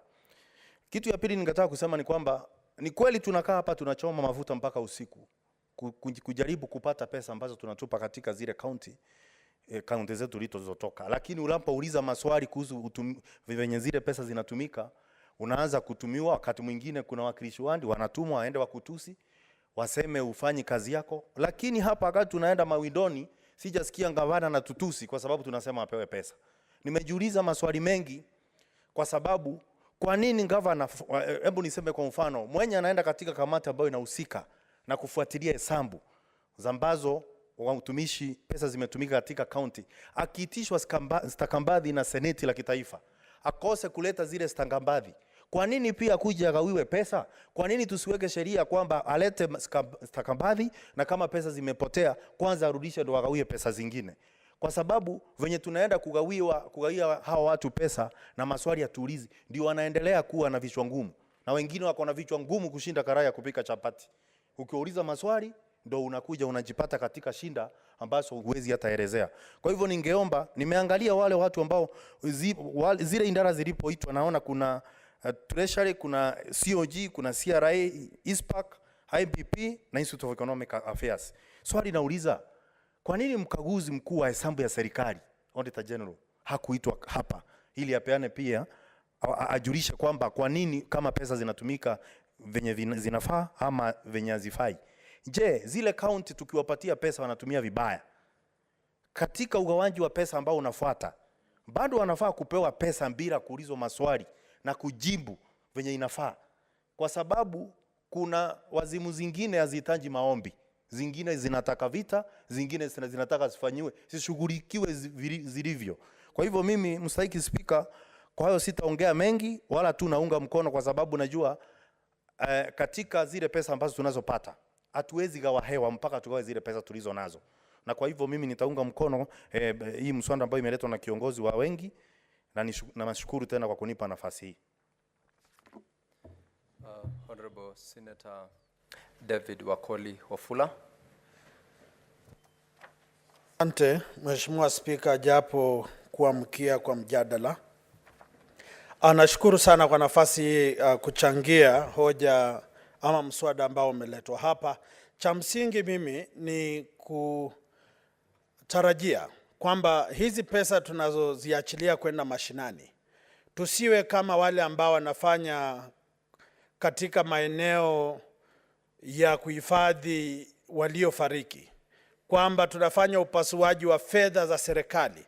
Tunataka chini ya uongozi wako Mheshimiwa Spika, Senate hii baadhi, iwapo kazi ni nyingi na ni mzigo kwa walio katika kamati hiyo, tuweze kupewa nafasi wengi wetu katika Senate hii, tuweze kutia msasa vitabu vya hesabu vya kaunti mbalimbali, ili isiwe kwamba wako nyuma kwa miaka 2-3, ili tuweke magavana hawa kwenye mizani na tuwapige msasa, ili tufuatilie pesa ambazo zimekuja zinafanya kazi ama hapana. Sasa mimi naomba tu kwa uongozi wako tupewe hiyo kazi na tuifanye kabisa. Honorable Senators, it is now 6:30 p.m. time. Wakoli, you have got 19 minutes to proceed to support or to contribute to the bill when the House comes back. The Senate therefore stands adjourned until Tuesday, 18th of April 2023 at 2:30 p.m. Thank you.